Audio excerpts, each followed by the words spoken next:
thing went off and I didn't even get to edit it. I'm trying to stop it right now.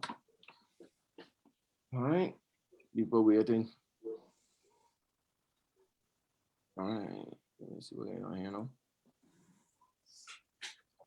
DeBrief.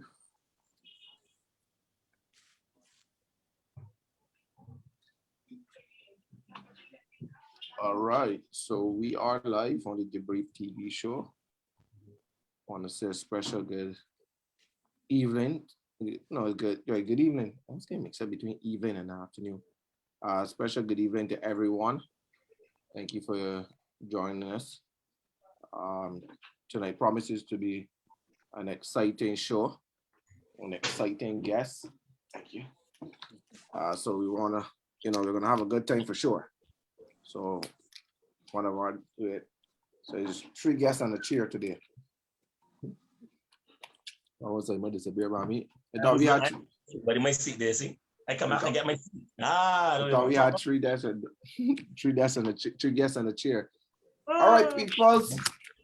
Thank you. We're gonna have an exciting show today. Definitely. Exciting guests. We bring you the best shows every single Tuesday, but special shows are always done on a Wednesdays just in case. So we are always happy to be here. All these people logging on, I want to say welcome. I ask that you share the link, like the link, share with somebody so that somebody can follow us. As always, we like to beg your indulgence for a couple of moments while we share these links out to the number of people that are waiting. And while we do that, I just want to run it for you. You can hear that, Simon? I can't hear that yet. You can hear anything? Huh? Simon, you gonna hear that? Simon? I can't hear nothing, B. Okay, let me just plug out this then. So let me run this again. Well, we do some sharing. You can hear that, right? You can hear Simon? Yeah, sure. Dangerous. Okay. Studios. My people don't get distracted. It's all just a ploy and a tactic. Kimar, you mute. We can't hear nothing now. We can't hear you. No, bro. What he do? He admin work.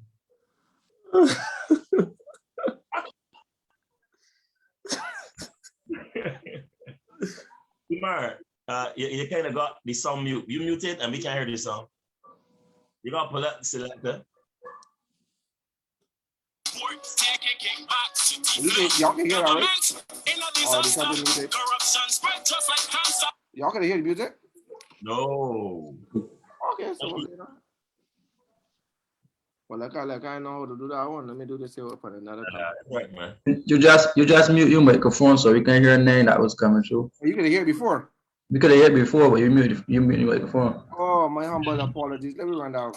You can hear it now. Huh? Yeah. You can hear it now. Yeah. Okay, good. Distractions. Dangerous. Studios. My people don't get distracted. It's all just a ploy and a tactic. Government's never proactive, always reactive, trying to keep the poor people captive. Bang, the key with the taxes. Work sweet and them out like molasses. So I had to appeal to the masses. Hard major, you don't know we active. Look, we talk about the guns. Remember the place just shooting for fun.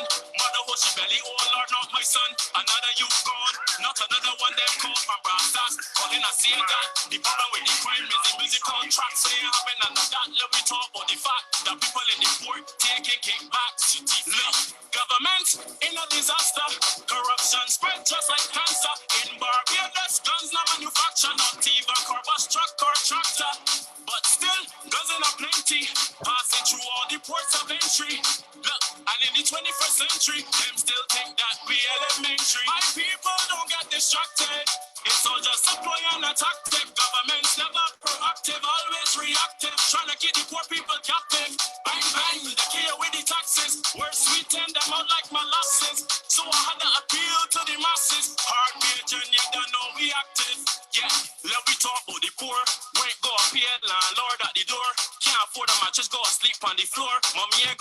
money, so no school tour. She don't want my ear now. Can't get government to care now. Can't get NAS up here calling every other day. No, mommy is supposed to find another way. So Sunday got to live to fight another day. So we head into the shit to pass another gear. He feels a type of way, ain't got no time to play. And he really don't care what nobody says. Mommy work, suffering bad and sunny offset. Snatch 2 chains and back 2 necks. Say he ain't got no regrets. His gun working like a what? My people don't get distracted. It's all just a ploy and a tactic. Government's never proactive, always reactive. Trying to keep the poor people captive. Bang, bang, they care with the taxes. Work sweet them all like molasses. So I had to appeal to the masses. Heartbeat, and you don't know we active. Sean Dawn. Wow. Right. Sorry, I have to bring any music. I was trying to figure out how to do it. But nevertheless, I did figure it out after a certain time. So forgive me, but at least the people would have gotten a taste of the song, and to really give them a gist of what we're looking to talk about today, from the man himself. And so we really want to encourage everyone to tune in. We want to hear from you. We want to hear what you have to say. And that is important. So I'm getting a feedback somewhere. I'm getting a feedback. Let me see if that's me. Yeah. All right. Sorry, I'm getting a feedback. Sorry, I'm getting a feedback here. Just make sure you mute it all over. Right? Shucks. So I just want to welcome everyone again, those that have been that are now tuning in to the DeBrief TV show, special edition for the Tuesday, for the Wednesday, sorry, because we don't normally come to you on a Wednesday, but we had to bring the show on a Wednesday whenever we got special. Everyone again, those that have been tuning in, special shows. So we want to get right into it. Today we want to introduce our guests, and that would be. Our host, good night to everyone, Kimar Safri, and our guest, another host is Kimar Stewart. Also another host that we have here is Mr. Simon Aline. And then we want to also invite our specially invited guest, better affectionately known as Ulu. And we call him that so you can be aware, but Ulu is here. He's no stranger to us. Persons recognize him as an accountant, but also an influencer, Instagram influencer, social. It's called a socialite. That's what it's called him now. Yep. Right, a social community influencer. We would also know him from his song that we just played, which is the Children Rhythm, and also his movement, the 388 movement, which speaks to bringing awareness to the price at the pump and how it affects us as Barbadians and the rising price and what's not. And I think all of us should be affiliated with that by now. And so we really want to have the discussion with Ulu. We've been seeing him. We're hearing of him, we're hearing from him, but we always like to make sure we bring you what is happening on out there. So we want to thank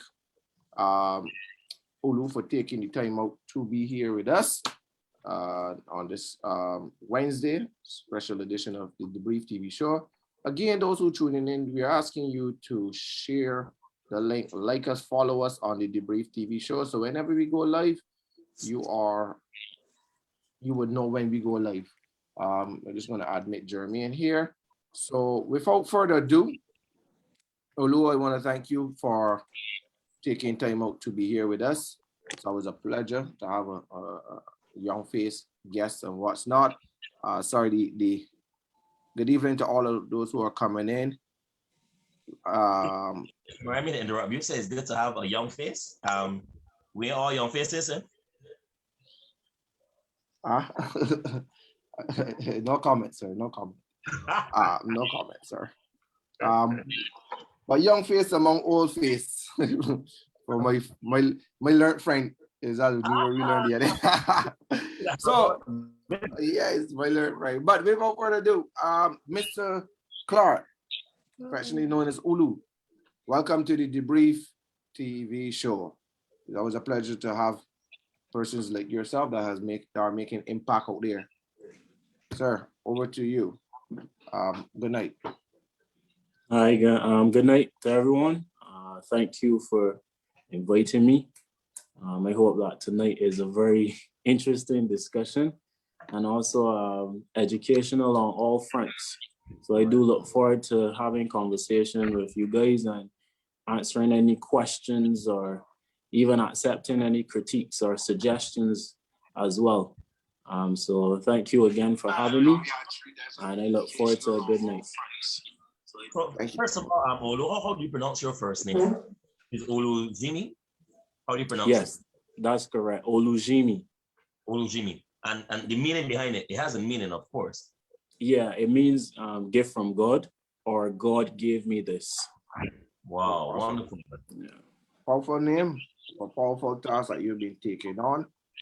So again, we're sharing. I'm just going to share it out with some groups. We're asking you guys to just share the link, follow us. We're going to have a serious conversation here tonight, and we want everybody to be involved. Sorry, my head is down, but again, because of the platform we use, we have to share to different groups and different people that are waiting to basically hear from us and see us go live. And sometimes it means that we have to literally share the group. We're also letting you know we on YouTube as well.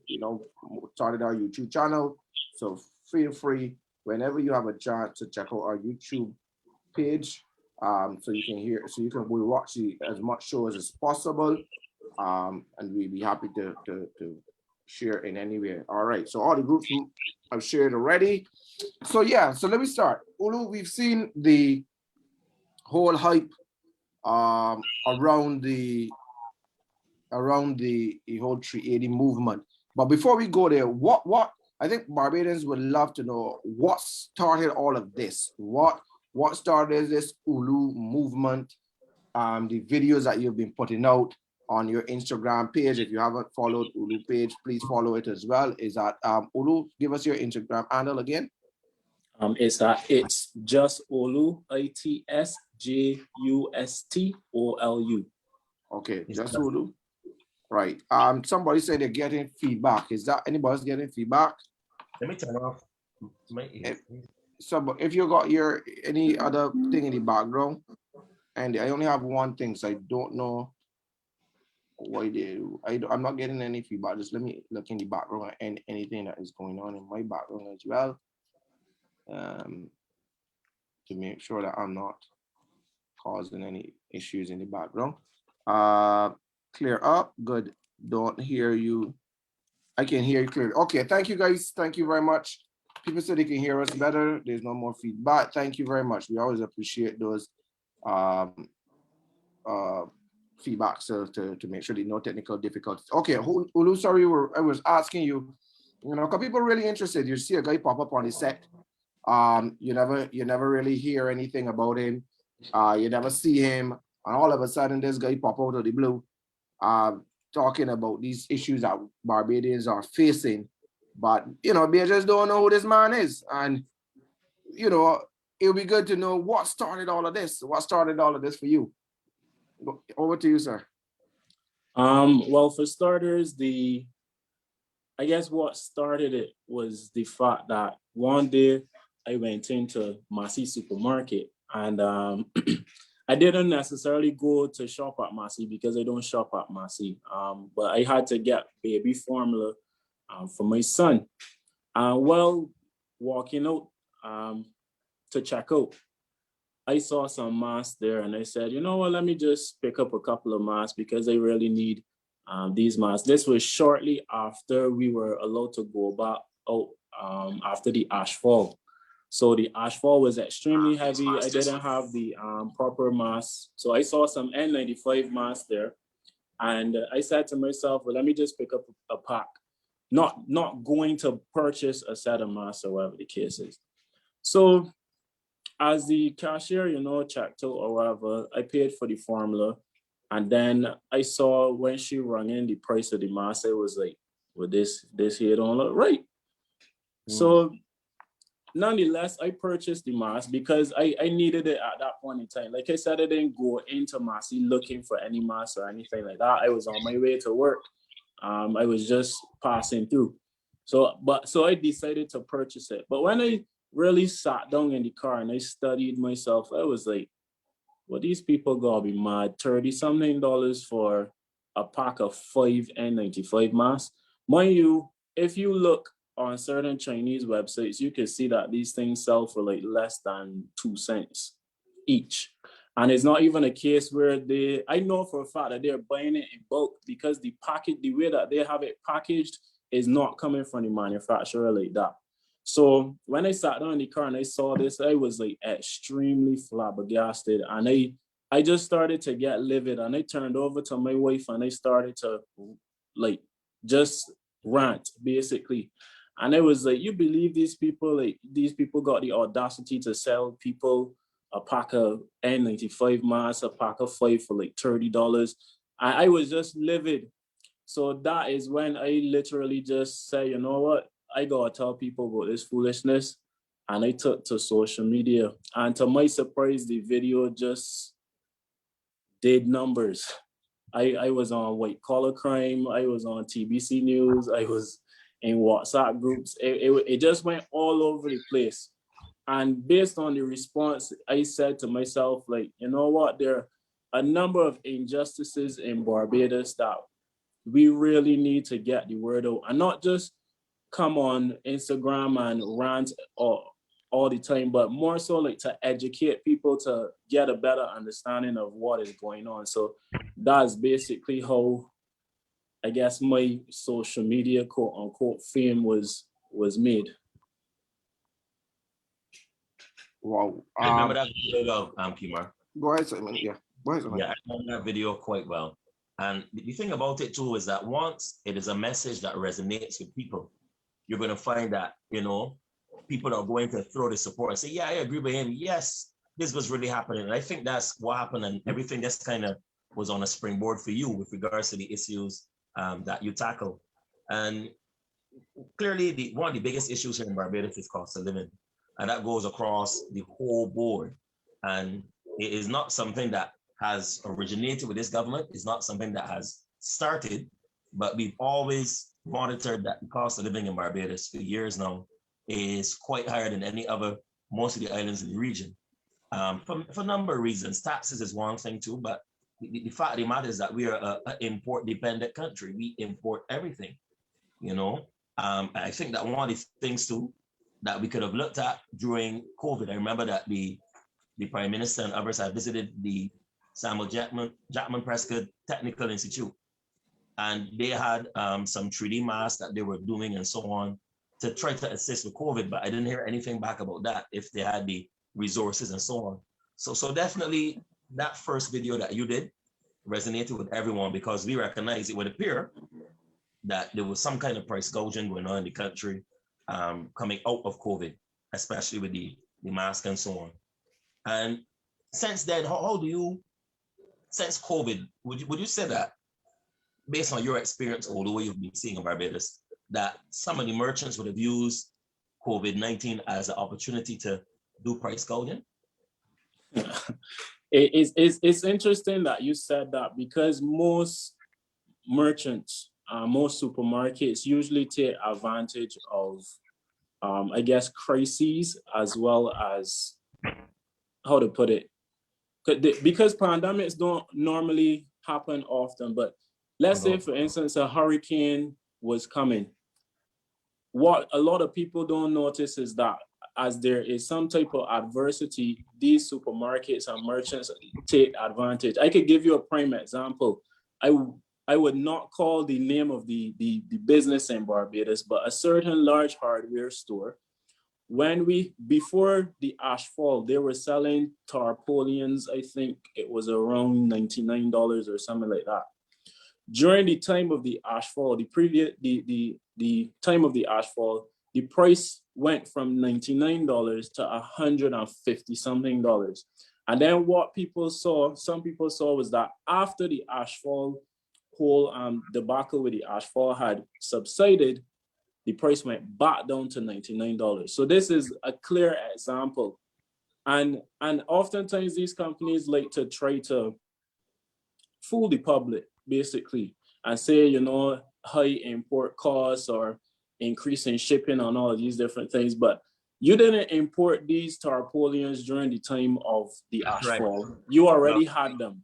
So explain to me how it is you move from $99 to $150 something in the space of in a night. And that is something that a lot of people don't really pay attention to. And it's important for us as consumers to be more vigilant, because oftentimes supermarkets and other merchants, they may just increase the prices by a few cents. So one day you might go and you buy it for $3.39. And then the next time you come is $3.85. But people don't notice, but those little increases, they add up.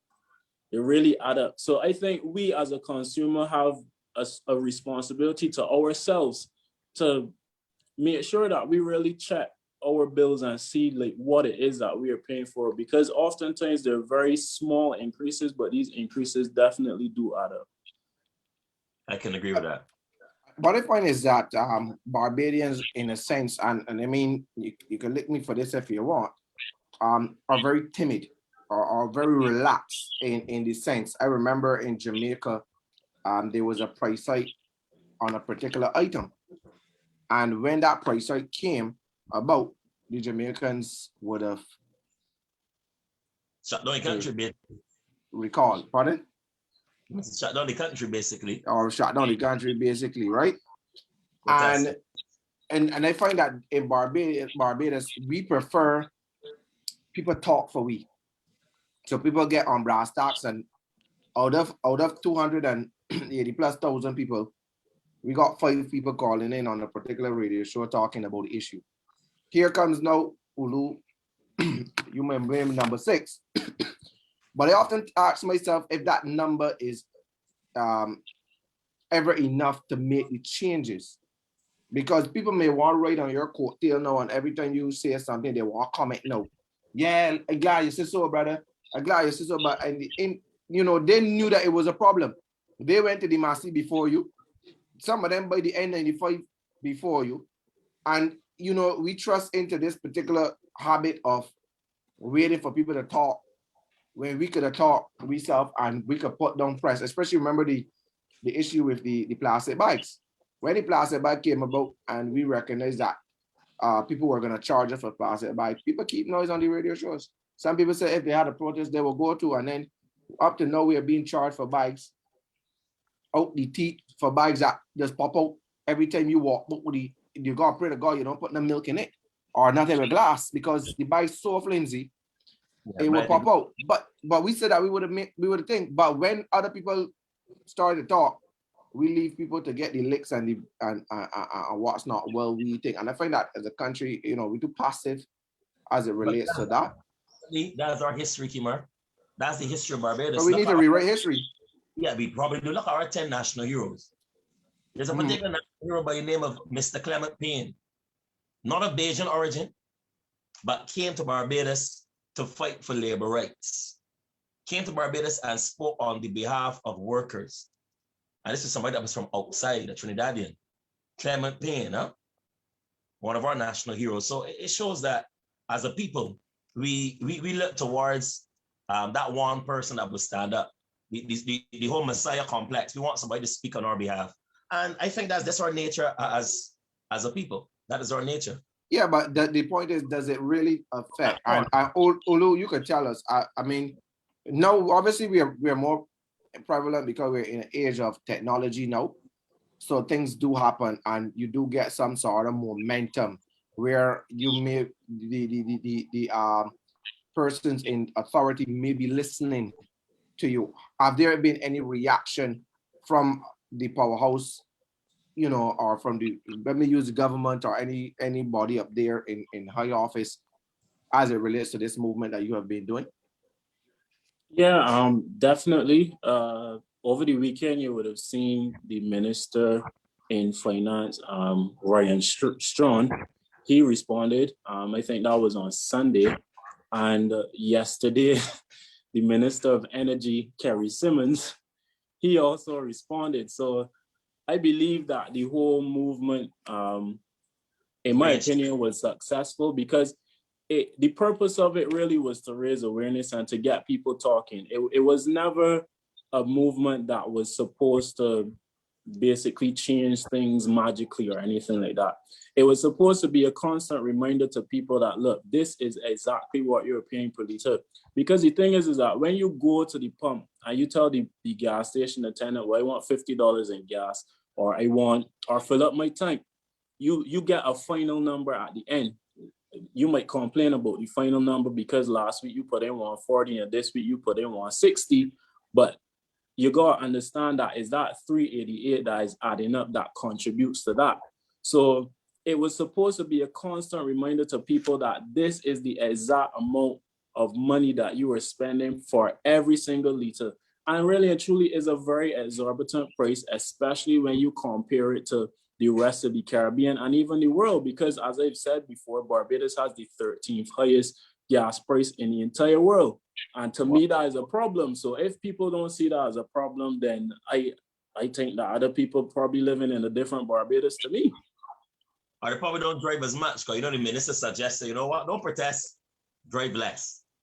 But that's my thing too. The callousness and the insensitivity of persons in government, that is what fuels me, because you see a case where the minister came out and he spoke about the protest, and he also said in his comments that he would not, you know, go around the island putting in $3.88 because that was a waste of his time. But to me, that really shows that he didn't understand the whole purpose of it to begin with. I did not tell people to go and just put in $3.88 to every gas station that you go to. That's ludicrous. You understand? From Monday to Thursday, you could do whatever you like, because reality is Bajans are proud, one, and they're not going to put on their cars. So let me get that straight. The second thing too is that even if you encourage people to drive less, you don't even have an efficient bus system. So that's another conversation that we could have too. So for me, is the insensitivity of members in government that they're not able to come down at a cellular level and try to understand the plight of poor people. Because reality is, in Barbados, we are a very heavily taxed society. And while taxes may assist the country in terms of growth and development and infrastructure and moving forward, at the same time, you still have to realize that right now, Barbados has an unemployment rate that is at 13%. I mean, that was the number in December, perhaps it's even higher now. So you have to understand circumstances. And if you continue on the trend that you're on, you're gonna continue to suffocate people. And that's basically why I said to myself, you know what, I really need to speak up on this. There's a comment here, you know, where people saying that the minister Kerry Simmons is a joke, and people saying that they were also offended by the fact that he made that remark, especially towards what we are facing, because clearly, well, you may be the face championing a movement where, you know, people are affected by gas. For us as drivers, it is hard. It is hard to know that you go to a gas station and by the time you leave the gas station, you got to turn back around and buy more gas because you wonder if the gas run too. Sometimes check me now trying to make sure that every dollar, every girl come up short by a cent, I tell you better squeeze our thing, you know, because I want them all. Every drip, every drop. So people are conscious of this. And then it is not only this, but as you said, what started this was the fact that the price hike from Massey. I really must lash Barbadians as we do not fight these things as we should. We sit down and allow these things to continuously happen. Is that true, Kimara? When we actually have a system, we have but we got a fair trading commission, right? Is it fair? We have is it fair? Bajans believe our history has been one of structure. But the problem sometimes is that the the elements in the structure don't always work. We have But a there's, fair but commission. Simon, those rule books sometimes need to be taken to your door. Although we have a consumer rights group to write, if I'm correct, but is it functioning? And that's an excellent point, right, Simon? Because everybody that has feet can walk, and that's a fact, right? There's some people who are crippled. So because you have feet don't mean that you can really utilize it, and that's a fact, right? Mm. Because we have these institutions in Barbados, it don't mean that they're really doing anything. And I being real, because look at, for instance, right? Anytime people, and this is not me advocating what I'm about to say, so let me be abundantly clear. But you have a case where the Fair Trading Commission can come in the newspaper and say, we need to pass legislation for blessing circles. Blessing circles has been a way for people to help themselves. Again, I'm not advocating blessing circles. I'm not saying that they are right. Let me get that out the way. But the point of the matter is that you have people in government who are coming and focusing, in my opinion, on the wrong things. Because you have people who are crying out about price gouging. You have people who are crying out about the high cost of living in Barbados. And again, Barbados has one of the highest cost of living in the entire world. Top 20 easily. I think is like number 12 or something like that. As a small island state. So like as you said, that yes, there are these institutions that are in place that are supposed to help. But the real question is are they functioning as they are designed to function? And I think that's part of the problem. And I'm thinking to Olu that your voice and people like yourself can actually, I won't say the word infiltrate, but actually have an influence in these organizations to give them back the teeth that they want. Because your social media presence is very good, it's commendable. But if you have structure there, if you have a consumer watch, I think I saw it in the Nation, this little cartoon, the satirical cartoon with the dog there, I think representing the consumer watch group. And the dog there, but he doesn't have the teeth to bite to do anything. So I think what we need to do, as you said, I think that we need to have people like yourself and others be members of these consumer watch organizations. But Simon, that is my fear there. That is one of my biggest fears, is that we take people that are good at what they're doing now and we box them in. I remember the comment was made when the guy that used to come on the radio every day when the BLP was in opposition, and he lashed at the water authority every single day. When the government changed, he became a board member and nobody heard of him again because he was now on the board. And all of a sudden he came to the radio and he was saying, this is the problem with the water authority. And he was saying, okay, because it was inside, I understand. So he stopped lashing because we stopped putting a voice to it. Yes, there's something that we understand and something we don't understand, but oftentimes we don't need to be at the table. What we need to be doing is applying the pressure to make sure that the people at the table make the decision. Because if Olu or any of us get in certain board, remember it ain't one voice, it's a collective voice. That's it. And that's on that collective voice suppressed your little stupid idea.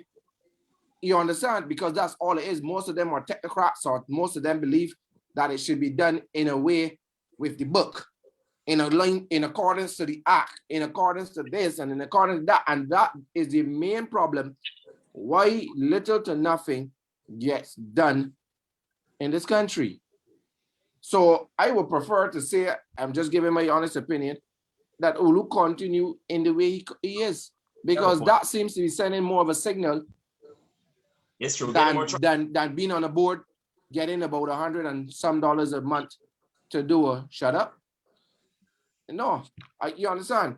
I don't know what you think. I don't know what you think, Olu. Go ahead, guys. Simon and sorry, Kimar, and think if you guys in question, let me know. You understand? Go ahead, Olu, if you have a rebut to me. No, I don't have a rebut. I totally agree with you. Totally agree. So that's often the problem. But I would like to see, and I know you said it in your tone, that in your way, that you when you started the movement, you were just trying to bring awareness. And I know that obviously in awareness we still want change. And we still want the government to look at the price at the pump along with other prices that are being out there that are jucking out people's eyes. it's funny enough that, I feel old saying this. When I used to go to the supermarket and buy one of the canned sausage hot dogs for 90 cents, I know I'm paying 3 something at some places. I would like to know, and the government could tell me, and we could all try to figure it out here, probably we would never get to figure it out, but how it is that if you bring in an Eve hot dog, why the Eve hot dog at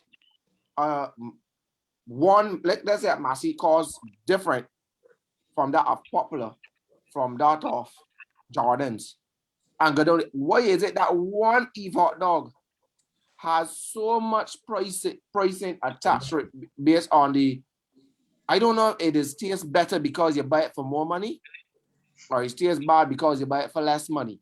But how it is that we have this same hot dog, who they probably have to buy it from the same distributor, and they're charging you different prices at different places. It seems like the hot dog in the classism race. Buy me at Massey tastes better. You understand? What we through this here, how that is. Yeah, so I guess I could jump in here. Yes, our resident economist. Yeah, so just want to say good evening to everybody. Good evening to the guests, the panelists, hosts, everybody. Wayne, Marion, David, Sean, everybody in the comments. Calling all the DLP people. No. I just yeah. Let me establish. I am now an official fence sitter. Oh. So yeah. Okay. Yeah. But let me talk about that. We'll talk about that later. Another day. So yeah. So my issue, I just want to start by speaking to some economic activities that occurred within the Barbados space that basically cause us to pay high prices for things. So if you can remember during the one after period, one after did something in Barbados as it relates to land. I already said that land has to fetch its highest value ever possible, right? And then you saw the price of land shoot up in a year exponentially, and many Barbadians were robbed of the opportunity. Average Barbadians were robbed of the opportunity to purchase affordable housing, right? So as we come up, then Barbados during that same period had access to so much money. This is after the last Erskine Sandiford administration. Before that, they had so much money to play with, which came into the Barbados economy. As you know, that money was obviously borrowed money and debt, but the money was used for importers and the different businesses and the like to import goods into Barbados. So that's where you could go to the CMRC and get like 5 or 6 different types of one hot dog. That's where you could go to Nissan and order 6 and 7 types of cars.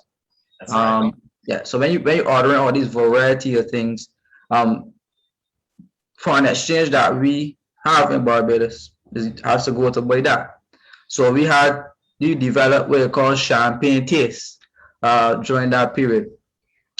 So Barbados then became very, accustomed to a certain lifestyle, but the lifestyle comes at a cost, and that we now import majority of what we use. We don't really produce anything, and it's just based off that, it was artificial, inflated lifestyle that we become accustomed to. So now that basically the BS has hit the fan, the price of everything is shooting up through the roof, and the economy, whatever it went through during the last administration, has now hit a point where we cannot afford the lifestyle that we have, the average man has, right? There's a lot of factors. Olu speak about gas. but we could speak about water, we could speak about bus fare, we speak about the supermarket prices. So there's a lot of luxuries that we have as an average Barbadian have that our other Caribbean islanders do not have. But the mistake that we continue to make is that it was produced basically from a debt inflated lifestyle. It was not the money that we made, or I would say the government or the country made, was not any. We don't own oil, we don't own bauxite, we don't own anything that produces enough earnings that the government could pay for health, education, transport, provide subsidies for the oil and gas, provide subsidies for the water bill. Those were common features within the economy years and years and years ago. But now, like I said, with so much debt around the place, outside countries that we buy from, their prices are going up. So we have to look to pay that cost as well. The pandemic disrupting all the trade lanes, so therefore ships can't get here. You get shortages, and as we know, in shortages, then prices go up when you create a shortage. And so all of these different things occurring at the same time, on top of Corona, and then the fact that you can't continue to tax your people anymore because basically they can't handle it to be able to continue to afford the lifestyle. So we know at a point where we gotta make some choices. Either we want to continue to live a quality of life that's above the rest, which would mean that we gotta continue to pay the high prices till it gets to a sustainable point, or we may have to have some cuts. So a cut may mean that when you go to the hospital, you can no longer afford to get free healthcare. It means that bus fare may go again to $5. It means that, I'm sorry, Olu, but gas may go up again because water bill might go up again because the money becoming so slim in terms of government tax collection, and they can't tax the people no more, and they can't borrow no more. We have some serious issues to contemplate. Olu, you wanna respond? Nobody Golden Goose says, Kimar, the Golden Goose economy, and everybody's predicting it. A booming tourism season. Listen to me, whether you all like tourism or not, pray that this upcoming tourist season is a healthy one for Barbados. But a healthy tourism season doesn't remove the fact that the tax, because the last time I recognized when we had the NSRL and we were taxed at the port. Correct. The promise was made that we would reduce the taxes after, but the prices, and we decided, well, some businesses decided to come up with what you call like a box of goods that nobody don't ever buy, and want to give us that and call that a tax on taxable goods. I think that NSRL was a political campaign, a witch hunt against the last minister.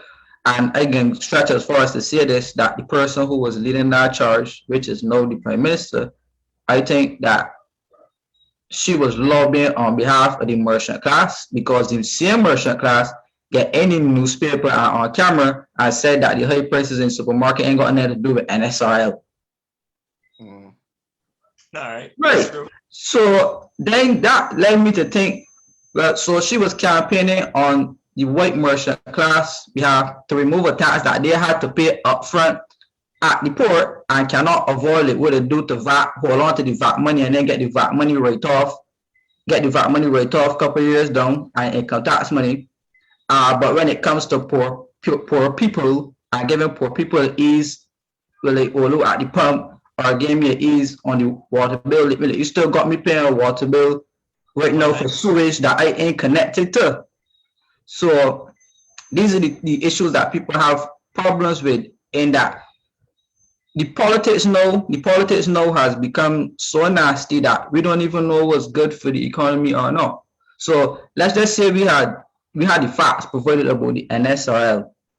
Was poor on that.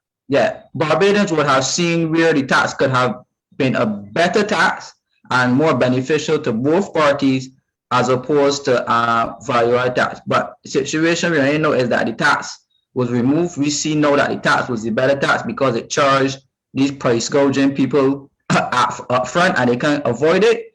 And now we back in a situation now where they could continue to basically outmaneuver and avoid paying tax while government continue to put taxes on essential items of poor people like the water and the transportation. Okay, let me hear Olu. You want to come in?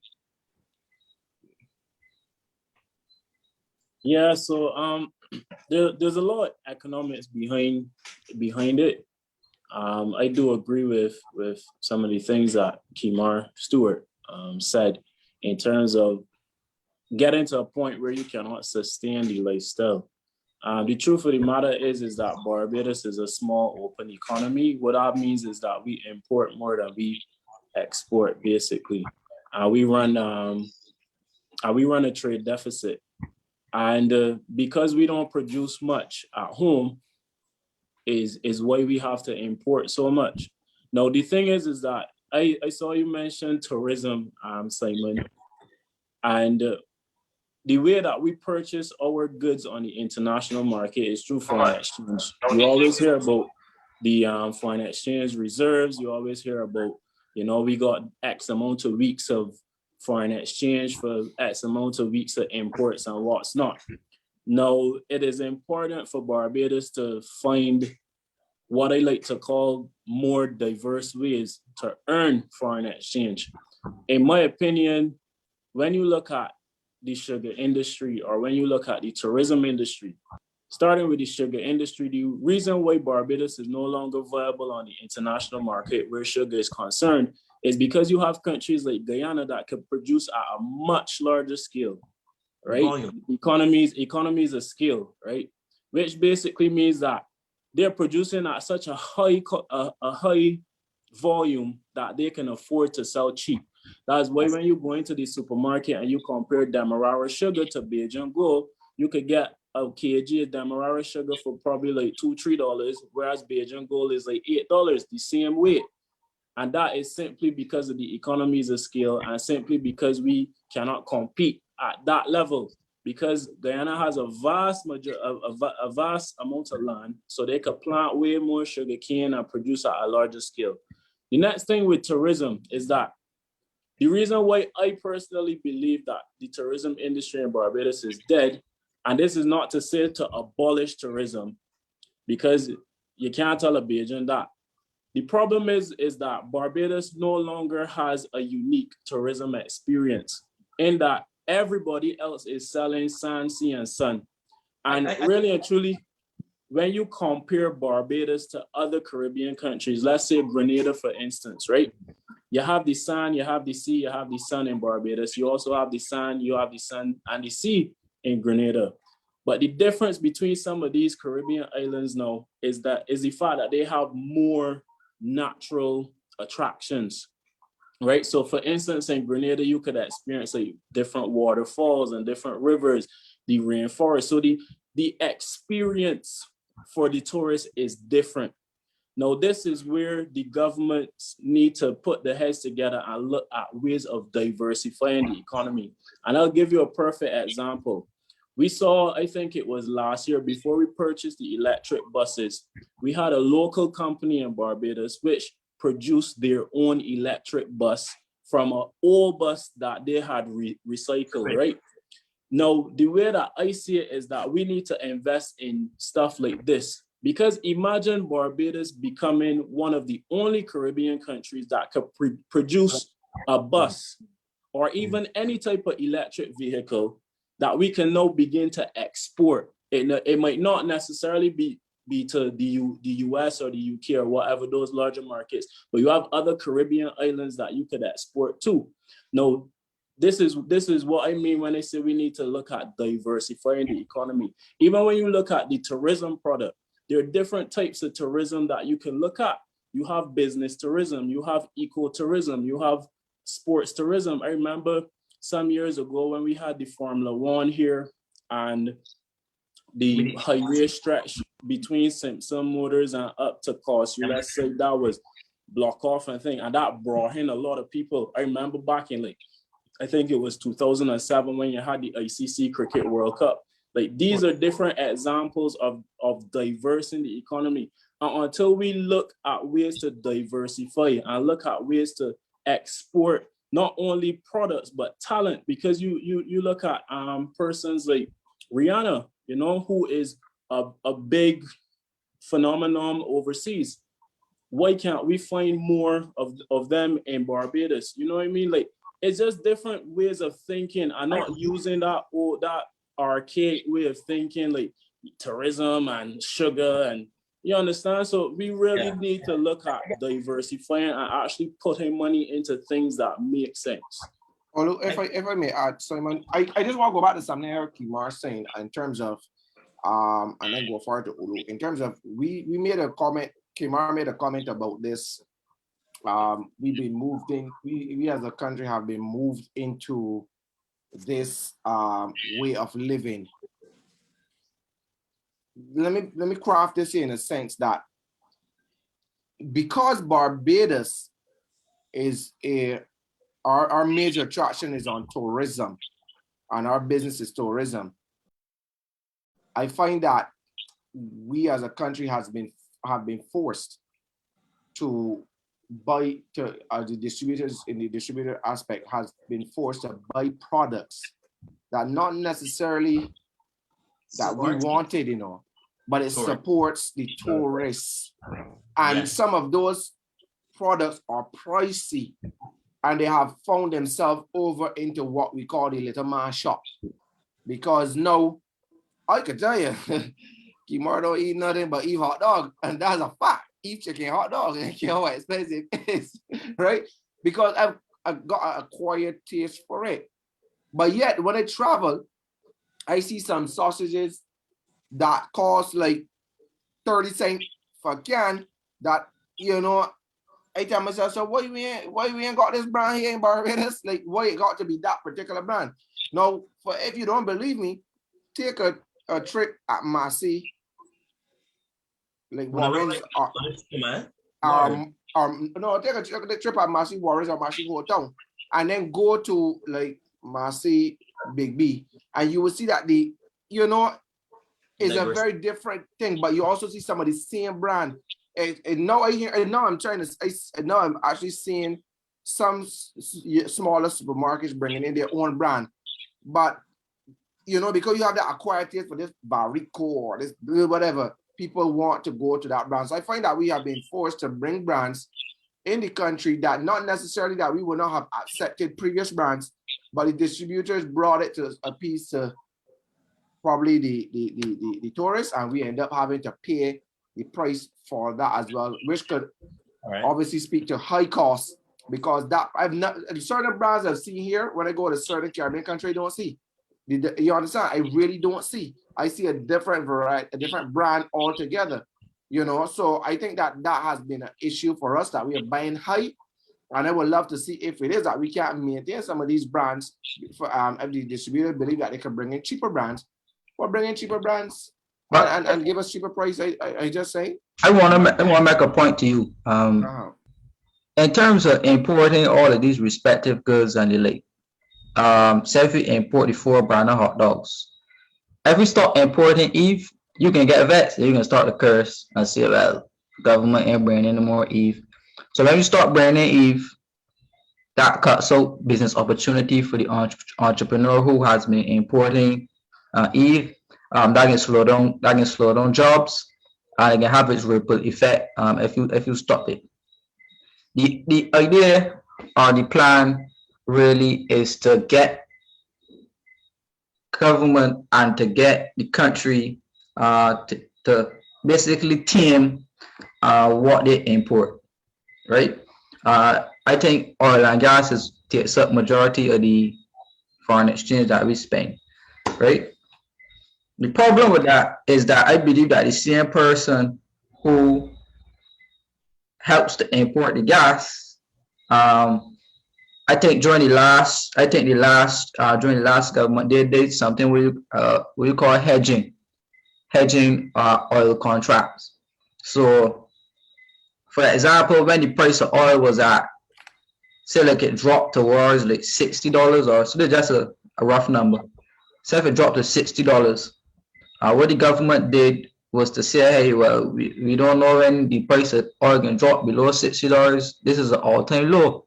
So let us lock in the importation of oil for the next 20-25 years at $60.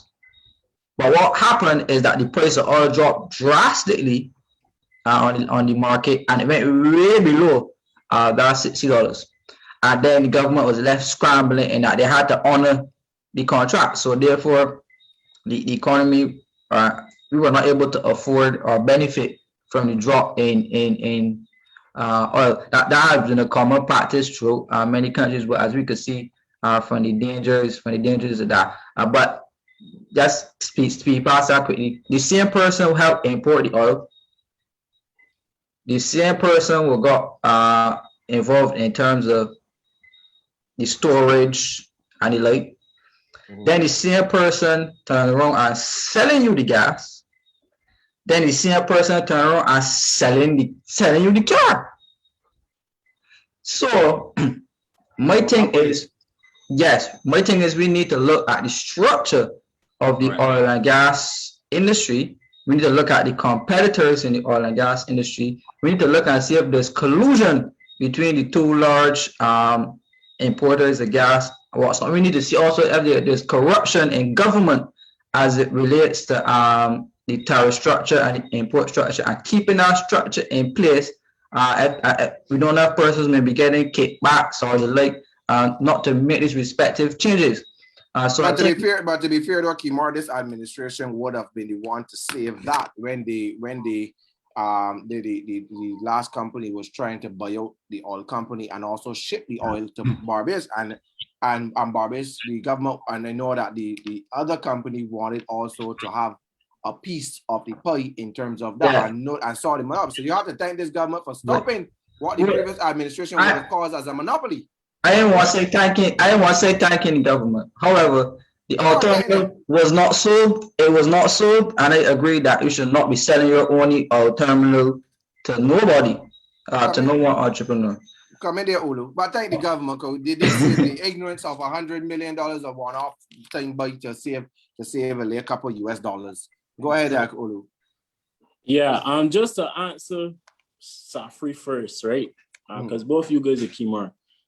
With respect to the branding, let me tell you this, right? There's no difference between the Eve hot dog and the Valrico hot dog. It just comes down to branding. That's the honest to God truth. Because they all made by the same person. all is the same thing. If you eat a pack of Skittles, did you know that the Skittle, like all the Skittles are the same color or have the same taste? Yeah. The color is what changes the psychology. Or sourness.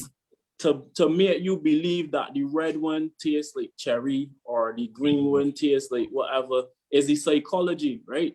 So people need to get out the head that the Eve hot dog is the best, because if you blindfold anybody and you put Eve and Valrico on people, nobody can tell the difference. Is the branding psychology and the consumer behavior. Now, just to touch on what Stuart was saying, with respect to the oil, BNOC is a monopoly in Barbados. The government imports all the oil in Barbados. Now, I could give you actual figures in terms of the breakdown of how we arrive at the final fuel price. Right now, the price. First of all, before I go there, let me explain that there's no way of getting around finding cheaper fuel. That's one thing that we need to get out of our head, because reality is that leading countries who produce oil, they come together in something that is called a cartel. Basically, what they do, they come together and they say, this is the price that we're gonna sell at, which is why you would have seen a couple of years ago when Saudi Arabia had threatened to drop their oil prices to below $30 a barrel. It destabilized economies like Venezuela, Nigeria, etc.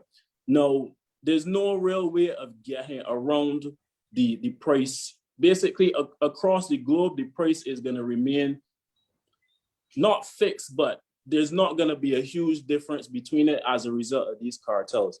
Now, The thing is that the Barbados National Oil Company imports all the oil in Barbados. And I can tell you for a fact right now that the price of oil per liter is $1.27.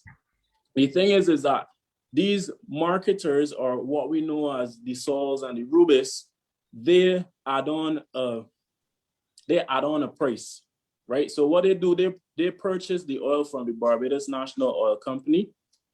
And when they purchase the oil, they do their fancy thing with them additives and what's not, and they do a markup. I can tell you for a fact that right now the markup is fixed at 23 cents a liter, right? This is information that I've seen for myself and that I've attained from 3 separate individuals who had no discussions with each other, and all the numbers came back the same, right? So that deals with the price of the oil per liter, and it also deals with the markup fee, right? That the Sol and the Rubis thing. The next thing is the markup from the gas stations, which is 31 cents per liter. Now, when we actually start to add up everything, right? The largest portion of what we pay actually goes to government, because the government collects at least 52% of the overall final cost that we pay. That $3.88, $1.98 of that goes to government. 99 cents of that per liter is excise and import duties. Another 40 cents per liter is fuel tax, and the other 58 cents per liter is VAT. The only variable in that is the VAT, because as the oil price fluctuates, whether it's higher or lower, the VAT is calculated at 17.5%, right? The biggest issue that we have right now is the taxation system when it comes to petroleum products. $1 out of the $3.88 that you pay, a dollar alone is excise tax and import duties. To me, that is a fundamental issue. But they would lead you to believe that the price of fuel is so high as a result of oil prices, but it has little to nothing to do with it, and that's a fact. Can I jump in here a little bit? Hey, No, Jeremy, let you finish here. Let you finish your point. Sorry, me jump on. No, you can go ahead. You can go ahead, Jeremy. Okay, all right. So I was listening to what you were saying with reference to the price hikes. Well, the prices in the supermarket, different products, and then you came to the gas prices. Now, first, let me deal with the prices in supermarkets. I will say to you that I am in fundamental agreement with you that the prices in the supermarket are becoming ridiculous, and we as consumers, we have to monitor it. Now, you spoke about, I think Kimar Sapri spoke about a consumer rates body in Barbados. The current consumer rates body that we have in Barbados, in effect, is a joke. It really has not functioned for the last few years, and as such, it really has done a disservice and injustice to all Barbadians. If you follow the newspapers on Sundays, the National Union of Public Workers, I saw that they would have begun to Jermaine? I think that happened to Jermaine on purpose because they didn't let the line he was about to go down. You got cut off, or you just stay stuck? Like he's stuck. You hear you already, or the National Union of Public Workers. Yeah, Jeremy, you're back there again. Kimar was jumping in nasty comments, so go ahead. I can say it again here, you know. No, I was making the point that I saw that the National Union of Public Workers was starting to get involved in the fight against price hikes in Barbados, and I saw that they also wanted to begin a consumer protection body within the union, which would specifically monitor prices in Barbados and more or less look for better deals for civil servants. So I commended that. Is this the business of the union? I mean, we welcome our voice, but isn't the business of the reality on the right side people? No, that's the problem in this society. There's a problem with unions. They don't. I think sometimes we don't pay attention to our business, and we get sidetracked. Let me speak. I'm just Let me saying. speak, please. You can't be any. Let me speak. Go ahead.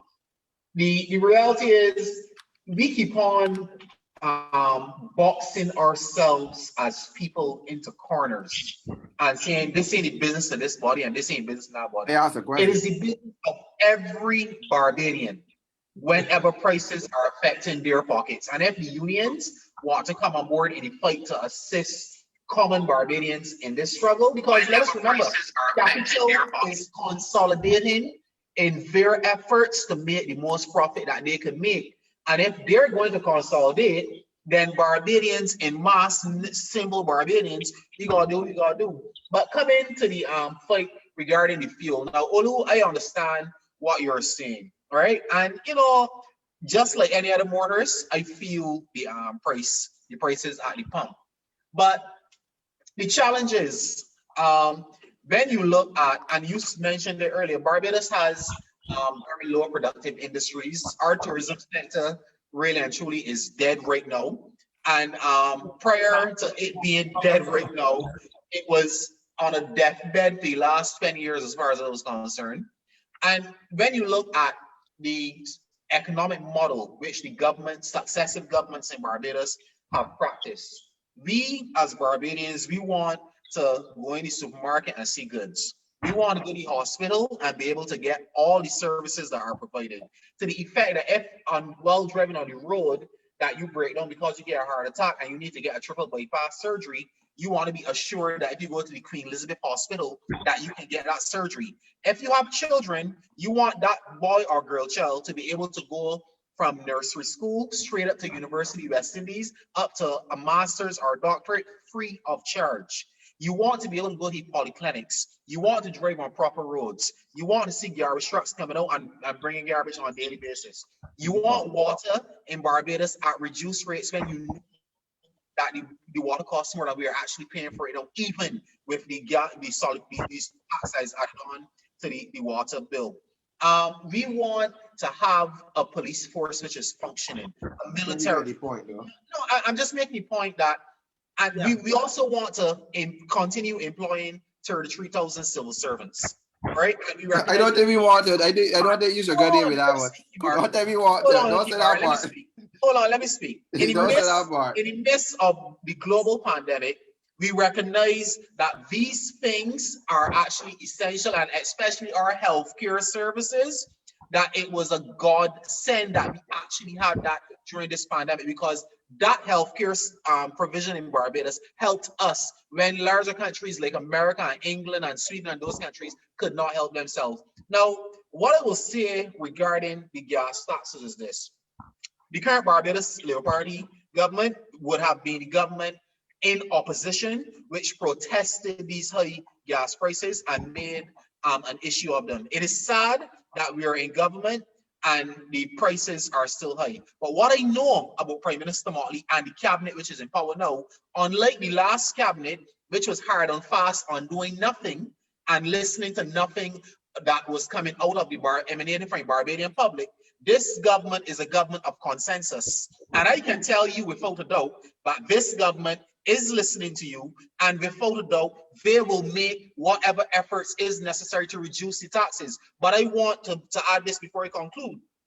When the government decides to lower the taxes and do what you and other Barbadians are hoping for, I hope that then if the government has to take a corrective measure in a non-productive economy, so that we can actually sustain ourselves and pay our bills, that then there is no major outcry.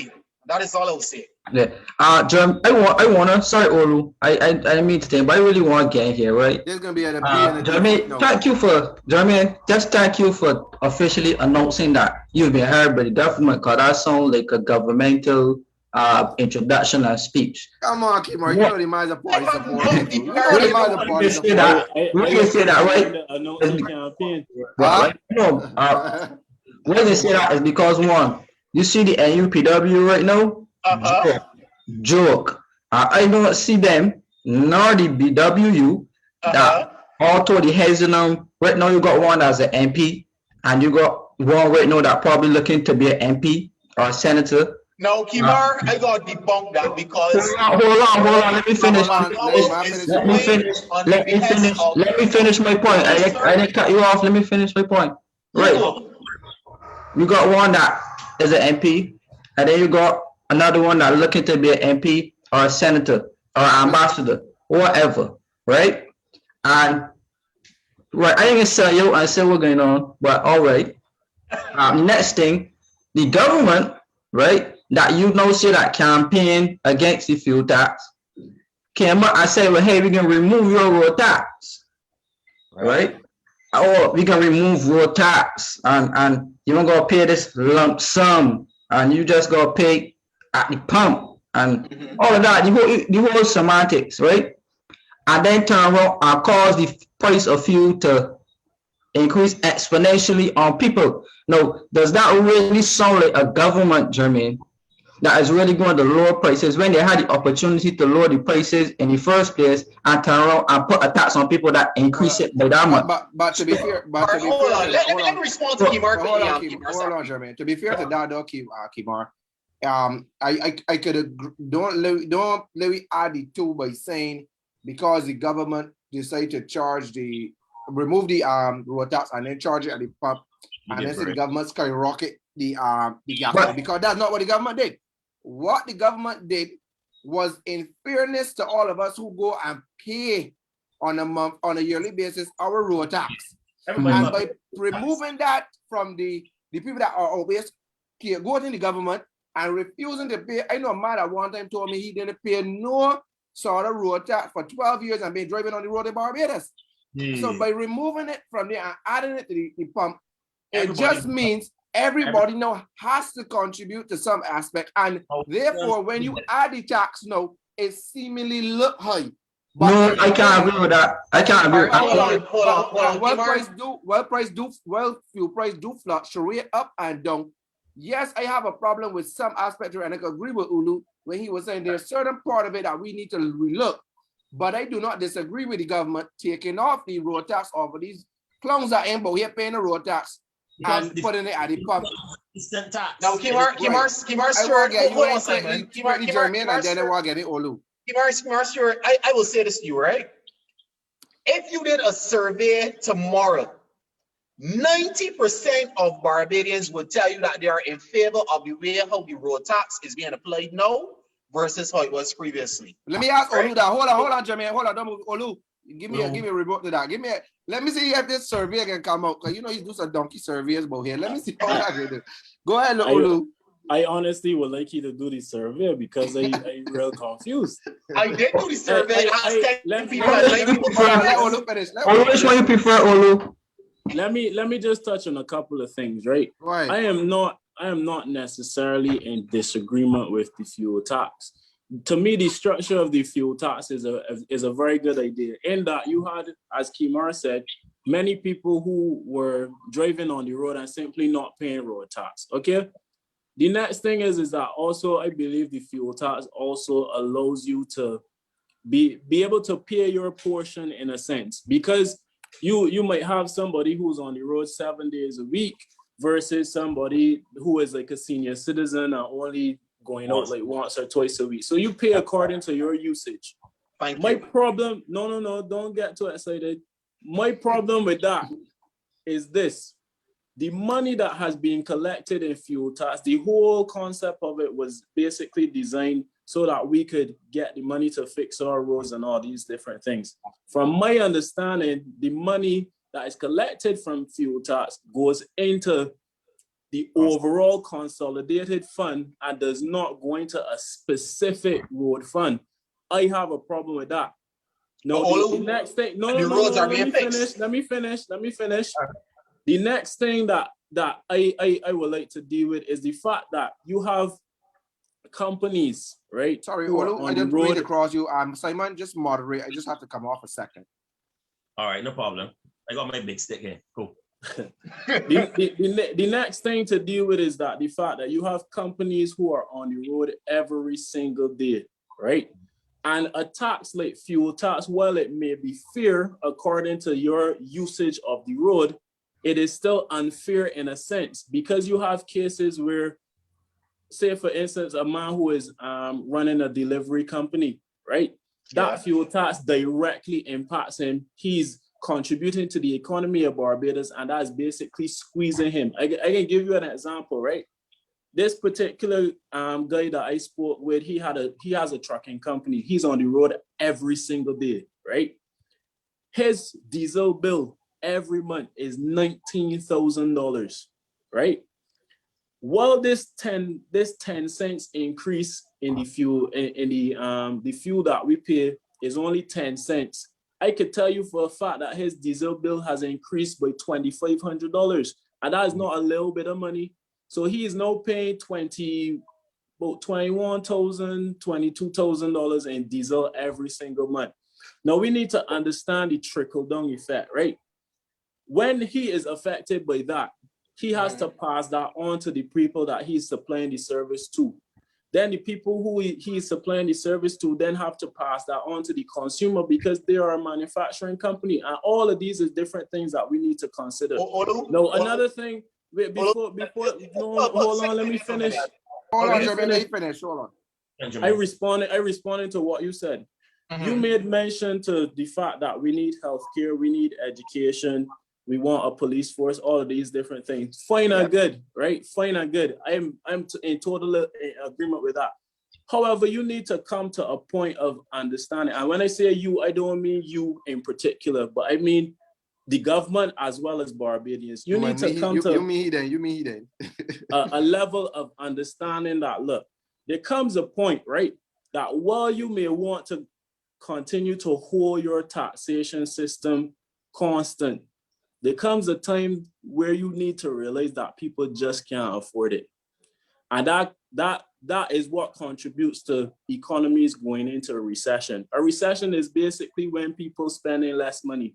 So if you continue to take away the potential disposable income of the consumer, you continue to restrict the economy. And what happens is that you end up having to do things like privatize education. You end up having to do things like selling off government assets and different things like that. So you need to find a balance because you have to understand, like, yes, we're going through COVID and we're going through a global constriction of economies combined, right? Because there are multiple different things that are happening at once that are contributing to the harder times. Like I said before, 13% of our working population right now are unemployed, but yet still you have not put any measures in place to give people an ease. It's not to say you remove anything in totality, but a little 25% cut there or something to give back to people. Because you can't be living in a society where you continuously taking and taking and taking and taking. If you got a sugar jar and the sugar jar full,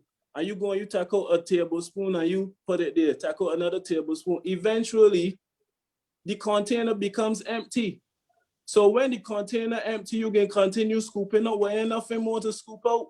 And that's exactly my point. You need to come to a level of understanding that, look, everybody hit by hard times. You have to give back. You have to give back to the people. But, and another thing. Sorry, Jermaine. No, hold on. Let me hear you finish. Another thing is that you have examples of governments. Even in Bermuda, I saw the Bermudan government decided to give them a VAT holiday because you have the hurricane season coming out and I want people to be able to stock up. Like, these are different initiatives that you could take to make people feel appreciated. Well, we want the free education, we want the police force, we want the healthcare. We ain't saying remove the tax altogether, but Jesus, Lord, give me a break. So, Lou, if I may ask you, in all of your conversations, hold on, Jeremy, hold on. I just want to get something. In all of your conversation, in all of your videos, do you believe rather that the government is listening to you? Have you been granted any audience to be able to speak to things? I mean, I'm an advocate with the homeless, and many times when I have to deal with situation with government as it relates to the homeless, because it is a part of their manifesto to address homelessness in Barbados. And with the help of my organization, we have been doing that successfully. Through your campaigning and through your going around and speaking and your videos, have the government approached you? Have you had conversation with them? Do you believe that this government is listening to Ulu and his videos, do you believe that they're opening up to some of the things? Have you had any conversation rather to say they're opening up to some of the things that you're saying here? Well, I did have a conversation, a meeting yesterday with the Prime Minister, as well as economist Clyde Maskell and Minister in the Ministry of Finance, Ryan Strong. But what I would say is that it's one thing to hear and it's another thing to listen. I know for a fact they're hearing me, but whether or not they're listening, only time can tell. And that's something that you really have to wait and see. And I saw Jeremy said that, this is a government that is malleable and is willing to listen and what's not. I ain't be honest with you, this is over a year of pandemic right now, and I still waiting for things for little eases. That's the truth. So, if I may be fair, Olu, in saying that in most cases, I came from a government in the last administration that did not even care to listen. They not even care to meet. They not even care to address. You could have been talking to the dogs and the cow come home. You would have been still talking, and like how they would have proven it by refusing to even listen to union leaders and union heads. Don't you believe that by having this conversation with active persons such as the Prime Minister and the other persons that you would have mentioned, do you have some sort, and this is where it starts. I mean, this is where it starts. And I think that because you have the voice still continuously, I don't think you're going to stop because you had a meeting. Do you believe coming out of that meeting that you would have, you can rest assured that something will happen or feel good? Not just a feel good moment that you met the Prime Minister, because she's all down to earth. Everybody in Barbados, even my child met the Prime Minister. So don't let me, you ain't gonna use that. But do you feel confident in yourself to say that you met with this government, you met with the economy team, and you are confident to say that something it could happen, or but for that meeting, or you thought that meeting was a bunch of rubbish? I ain't be honest with you, right? You using confident real loosely. And one thing that I learned real quickly is that you can't trust a politician unless he act. That's the truth. Because if you're being real, these politicians, they come and talk real sweet. You see, when election time, there's make a whole bunch of promises, and when they get in office, you can't see not one thing happen. So until I see any action, I can be honest with you, I have zero confidence that anything will happen. And the thing is that it's okay to be heard and have a meeting or whatever, but to me, there's a lot of posturing, because you could call in people to come and speak, but that don't mean that you have any intention of even acting on anything that the person has said.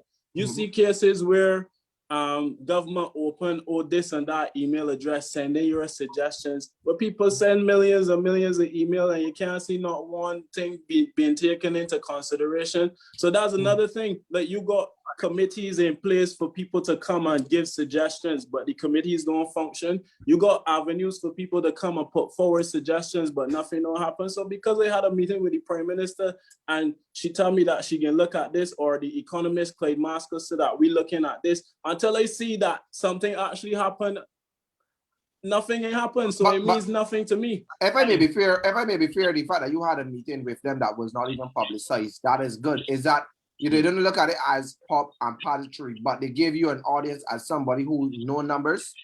So let me ask you this question, right? Because the meeting wasn't publicized, how you know that meeting, and this is not, I'm not saying that this happened, but how you know that this meeting was not a meeting to try to coax me and get me to join the Barbados Labour Party? How you know? And so again, I'm not saying that this is what happened. But because a meeting has happened behind closed doors, again, it means nothing. What it means for me, though, having from a guy that have had several meetings, like I just said, hundreds of meetings with government officials and ministers over in, a couple of years of doing what I do.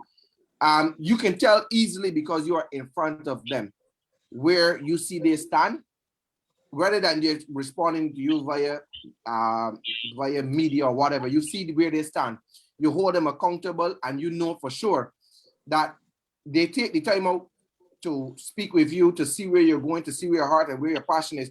And that, for me, in some cases, I don't get me wrong, I hear seminars, I hear meetings, I hear certain things. Are you going to be a passion? No, but so that's why I just saying that I want to see I just know that thing, hold on, Jeremy, I can let you speak next. Things happen, and I can say, let me credit this meeting that kudos, the government have heard you, they've met with you, and then going to come to you and say that definitely hold the government to account until you see them do something, continue doing what you're doing. Go ahead, Jeremy. I just want to respond quickly, right? I just want to respond quickly and give you an analogy. If you come to me, if you not come to me, if you bought the place saying that you thirsty, you hungry, and I call you in and I say, Kimar, come and tell me about your hunger plate or you thirst plate or whatever. You come to that meeting and I tell you, I can feed you and I can give you water. When you left that meeting, you still hungry and you still thirsty. So until I give you water or until I give you something to quench your hunger, I've done nothing.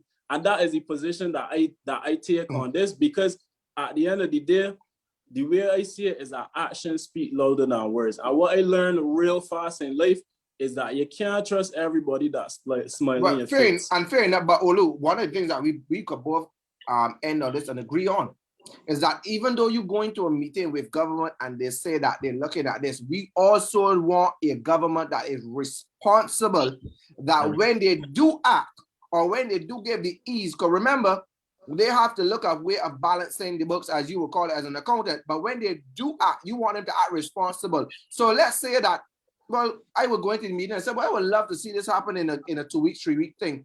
But, you know, they may say, well, to be honest with you, it may need a month because we're going to need to do things. Because don't forget, it's not only Ulu that is affecting, or not only Ulu that will benefit or be disappointed, or not only Ulu not drinking water, but you're drinking some now, right? But at the end of the day, all the Barbadian public, the stakeholders, as like me and everybody, the homeless and everybody over here, also want to benefit from some of this.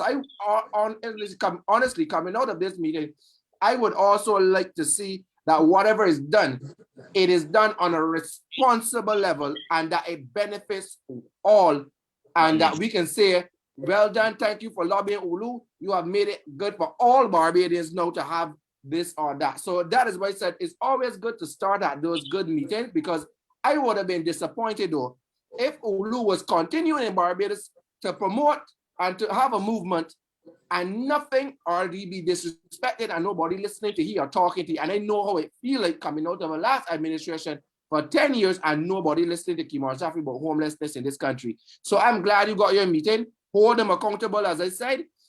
And I pray that all of we could drink, just like how you just sip a sip of water, all of us can sip from that. Yeah? Jeremy is so eager to talk. Let Jeremy go. Go ahead, Jeremy. Again, your phone calls. He gave you phone calls. Tell me what your phone call was about. Hold on. No, y'all went on so long just now that it made me lose half my train of thought. Well, right? We can move on then? No, hold on. Y'all cutting me off again. Go ahead, sir. Go ahead, Jeremy. Great. No, I remember one thing that I remember Olu said, he was talking about the gentleman who his gas bill moved from $19,000 to $21,000 or $22,000.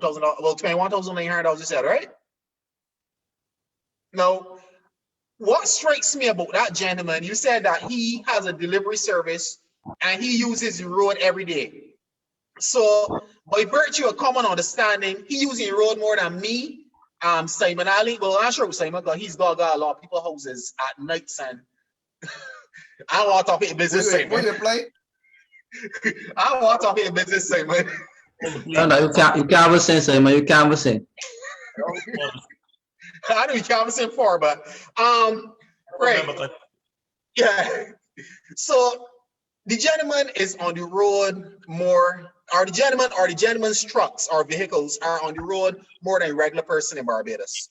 So by virtue of understanding his vehicles and by him directly is actually destroying the road network in this country more and causing the government of Barbados through the Ministry of Transport and Works to have to do more repairs. Now, you made the point that the tax was to be collected for the fixing of the roads. You cannot deny, you gotta be fair. You cannot deny that since this Barbados Labour Party government has come into office, that roads all over this country have been getting fixed, right? So even if they're taking the money from the consolidated fund, as you said, The roads are still being fixed. It might be a bit of creative accounting, but the roads are being fixed.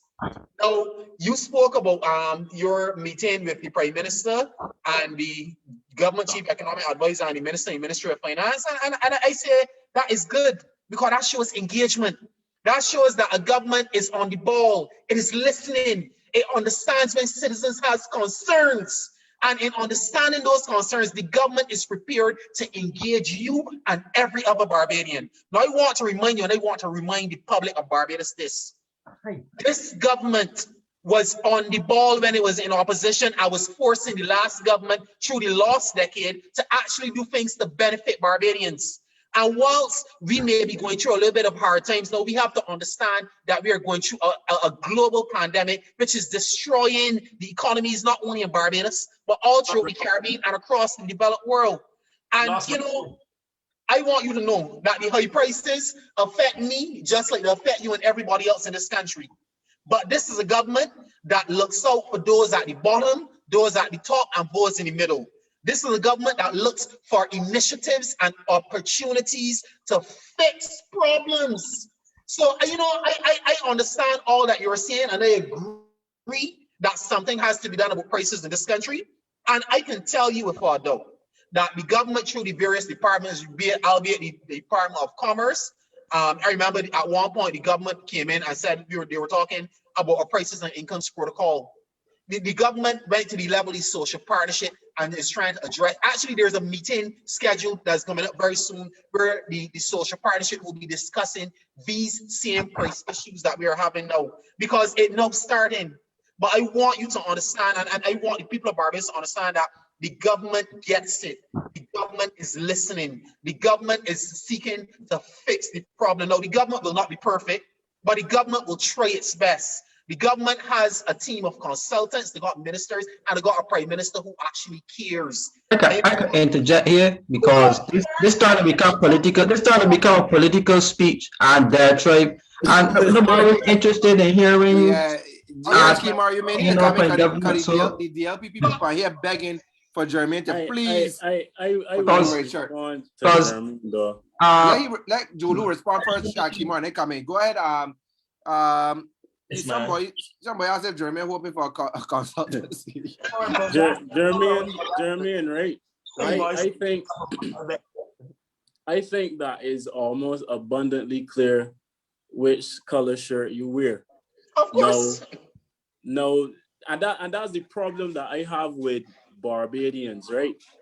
Because Barbadians are so partisan, they often miss the mark. And you're doing something that I like to call pandering, right? Nobody is disputing the fact that there are good things being done. In terms of you buy a couple of buses, you fix a couple of roads, you bring in a couple of garbage trucks, okay, all right. But let me get down to the meat of the matter, because you buy a couple of buses, we still got an efficient bus system. You buy a couple of garbage trucks and I still can't get my garbage picked up at least once or twice a week. If I see the garbage truck twice a week, I lucky.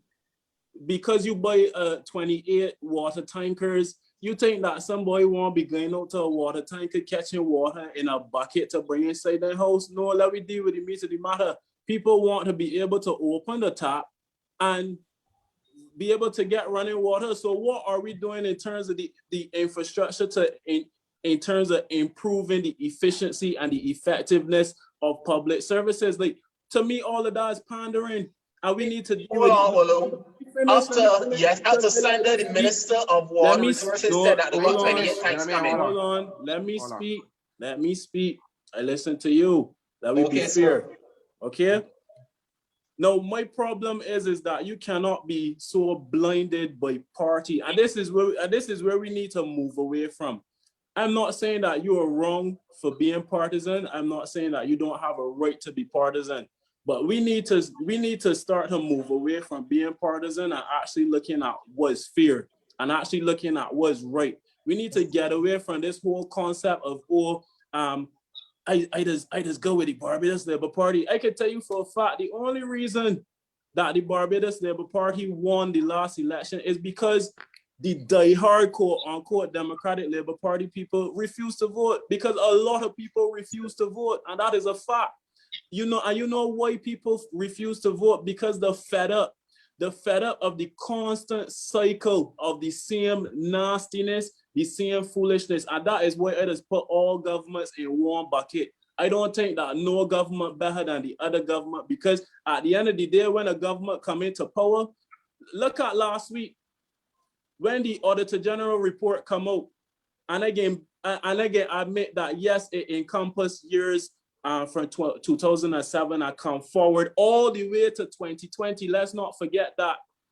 All the way to 2020, right? It's not to say it did have in elements of the last administration, but it also has some pertinent questions for this particular administration. But the first time that the minister could come and speak about the Auditor General report is to simply say, it's not we, it's them. And that is the problem that I got. And then you will see that the president of the Democratic Labour Party will come out and say, well, we want answers. Well, one was part of the issue to begin with as well. And you just inheriting a cycle. And for the last 40 years, 50 years, or whatever, Barbados has just been in a constant cycle of changing colors. 10 years for the reds, 12 years for the blue, 5 years for this body. That we need to get away from that and start dealing with the meat of the matter, because the reality of the situation is that Barbados is set up in such a way that it benefits only the minority, and that is a fact. And we need to get away from that. If I may jump into it, the only thing I want to put a correction is that oftentimes I don't want us to well, you kind of put all the government into one bucket is trivialize what government does. When you made the statement that, you know, yeah, government buys some buses and things, because it is a major thing when we can see something happening. I saw a video with the Minister of Housing and Land, William Dugate, talking about the last administration when they purchased these number of tractors and these trucks, and they were left aside and they were not even used. Now, when a government invests in the country, I am happy. Whether or not, because if they didn't have no trucks, it would be no garbage collection. The fact that they have 2 trucks, it means that somebody could get garbage collected. We would like to see more, but as finances thing, if they invest in buses, because we came from a fleet of probably 0 to none to a fleet of 100 and something when they came. And so all of these things are always happy when we see the government make steps. We're also coming from a phase where roads now are being done in a sense. So I'm happy, but I also must agree in the sense that what I would like to see a lot more pay attention to is these what would be something called minor to the small man, where the price too high, where we need to look at, you know, how do we address the youth, or how do we address certain things. I think that the big picture for government may be playing out well, but these things that affect the day-to-day of me and you are not so much addressed, or they're not addressed swiftly. And that is what we would like to see. That is what we would like to see. You understand? We would like to see these things as price hikes and things addressed faster. And I think that these things only address fast enough when we look at the policy. But one of the things that I think government is not also saying is that these ministers sit down on certain things. The bureaucratic approach to dealing with certain things in the civil service is problematic in this country. When you have ministers and public servants in this country head with decision making, because one could spend the money and one could talk the policy, but I got the policy and I ain't writing the checks, or I ain't want that happen. And the archaic way, because the heads of the civil service hold to the archaic way of doing business in government, in some cases, it made these ministers, whether it be B or whether it be D, look bad, because they can't get policy push, or they can't get things done because of the tussle between civil servants and ministers in this country. And I think it's time ministers or whether it be civil servants speak to these things in this country, to why things cannot happen, why policy cannot come to fruition in this country, why certain things can happen in this country, because the biggest challenge we have in this country is heads of civil servants fighting government ministers in this country. Yeah, and some of them that hold positions, are holding positions based on party that they were given to. I want to jump in here. Yeah. So I just wanted to say that I mean we get so far, but sometimes Jermaine is always like he canvassing or whatever he constituency earlier. I don't know, it should probably Culpeper Island or the new island that the government promised me that they would build on the west coast, but we didn't see that happen yet either. Right? But yeah, but what I'm saying is that I think we're going back to the meeting that Olu would have had with the officials. I just think that the officials met with Olu for pacification in the sense that. Yes, I can. So I can't say because you don't know. Finish. It's not the Democratic Party and government that's straight into all tactics. Let me finish. So I think that they probably met with him for pacification, and the sense that they see that his movement is growing, and that their intention was to try to cancel out the effects of his intended protest. So if they call him in to meet and he's at a discussion table, then he can't say that the government never spoke to him, because they did. So if anything does not happen, they will say, well, yeah, I tried my best, but Olu and crew, sorry, and get the tap on the shoulder, sorry, man, but now it can't work out, right? And the problem with that is the government is making some policy decisions in the context that we are in an IMF program that they initiated. So when they made these different agreements and these different metrics and what's not that the government has to meet, again, the IMF to sign off on rolling back a few tax may not be plausible.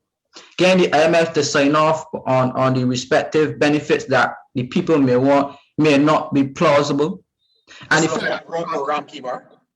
That what? It's a homegrown program. No, it's not. Right. And then the fact that we have to maintain this quote unquote, as I said, this. I said it was a homegrown program. Yeah. It is not a homegrown program because that's the propaganda, Jeremy. I keep telling you. I just going with what the IMF said. I go with official sources. The program that we have, the BERT program, it could have been crafted in Barbados with the assistance of an IMF representative. So whenever it went to the IMF will sign off, but the government of Barbados still has to let the IMF know and report what they're doing, and if they don't meet the targets, they can fail the program. So it's not easy to say homegrown when the IMF still got the ultimate power in deciding what is to happen or what not to happen. So you kind of hypocritical now, right? My thing is, so what I'm saying to you is that the government is throwing up red herrings in terms of telling people that, okay, we can get certain projects coming on stream. But the government is telling people that they put a cap on capital works projects in the economy, and therefore they can't spend large sums of money to help rebuild all of these projects. But still in one breath, they say they can do it. But when you look at the documentation as to what they agreed to with the IMF, is a total contradiction. So that would mean either that the government is not being forthright and fruitful upfront with the information, or the documentation for the IMF lying. So what I'm really trying to say is you will need to bring proof to substantiate such. I want to respond to you and you. Hold on, let me hear. I wanted to hear. I just want to wrap it quickly. Go ahead.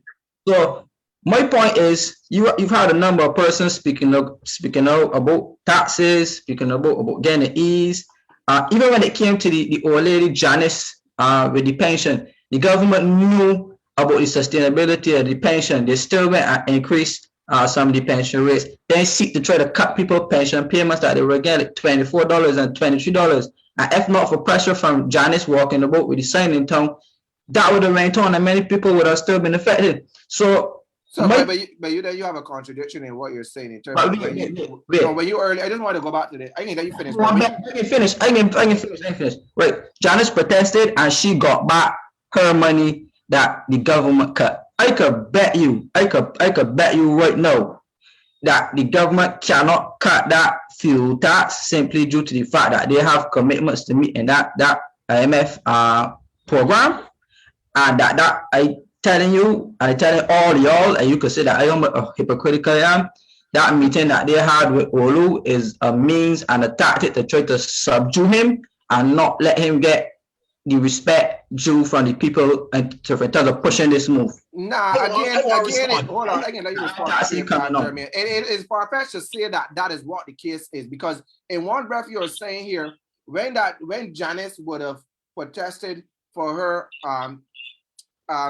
allowance to be added back on, for her NAS to be allowed to be added back on, that successfully it was done, and that is what it shows for true protests or true movements. Then you can't say that Olu meeting with the PM was far-fetched, because giving him the opportunity to be able to get more information, and correct me if I'm wrong here, Olu, I do not think that the government told you to stop talking.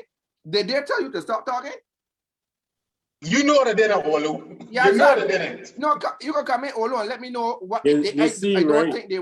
Go ahead. You see, I'm a man of principle, and there's certain things that I would not discuss publicly where that meeting is concerned. Whether you could I'm not asking you to divulge your meeting. I'm just saying that I don't believe in your movement that somebody would shut you up and say, well, look, I'm meeting you as a prime minister, I'm meeting you as a government, don't talk no more because you're getting the meeting, shut up now. I don't think that's the case.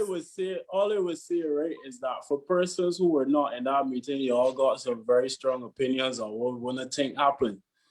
That's all I would say. That's why you're asking a question. I don't have opinions, I have questions. They can have opinion if they want.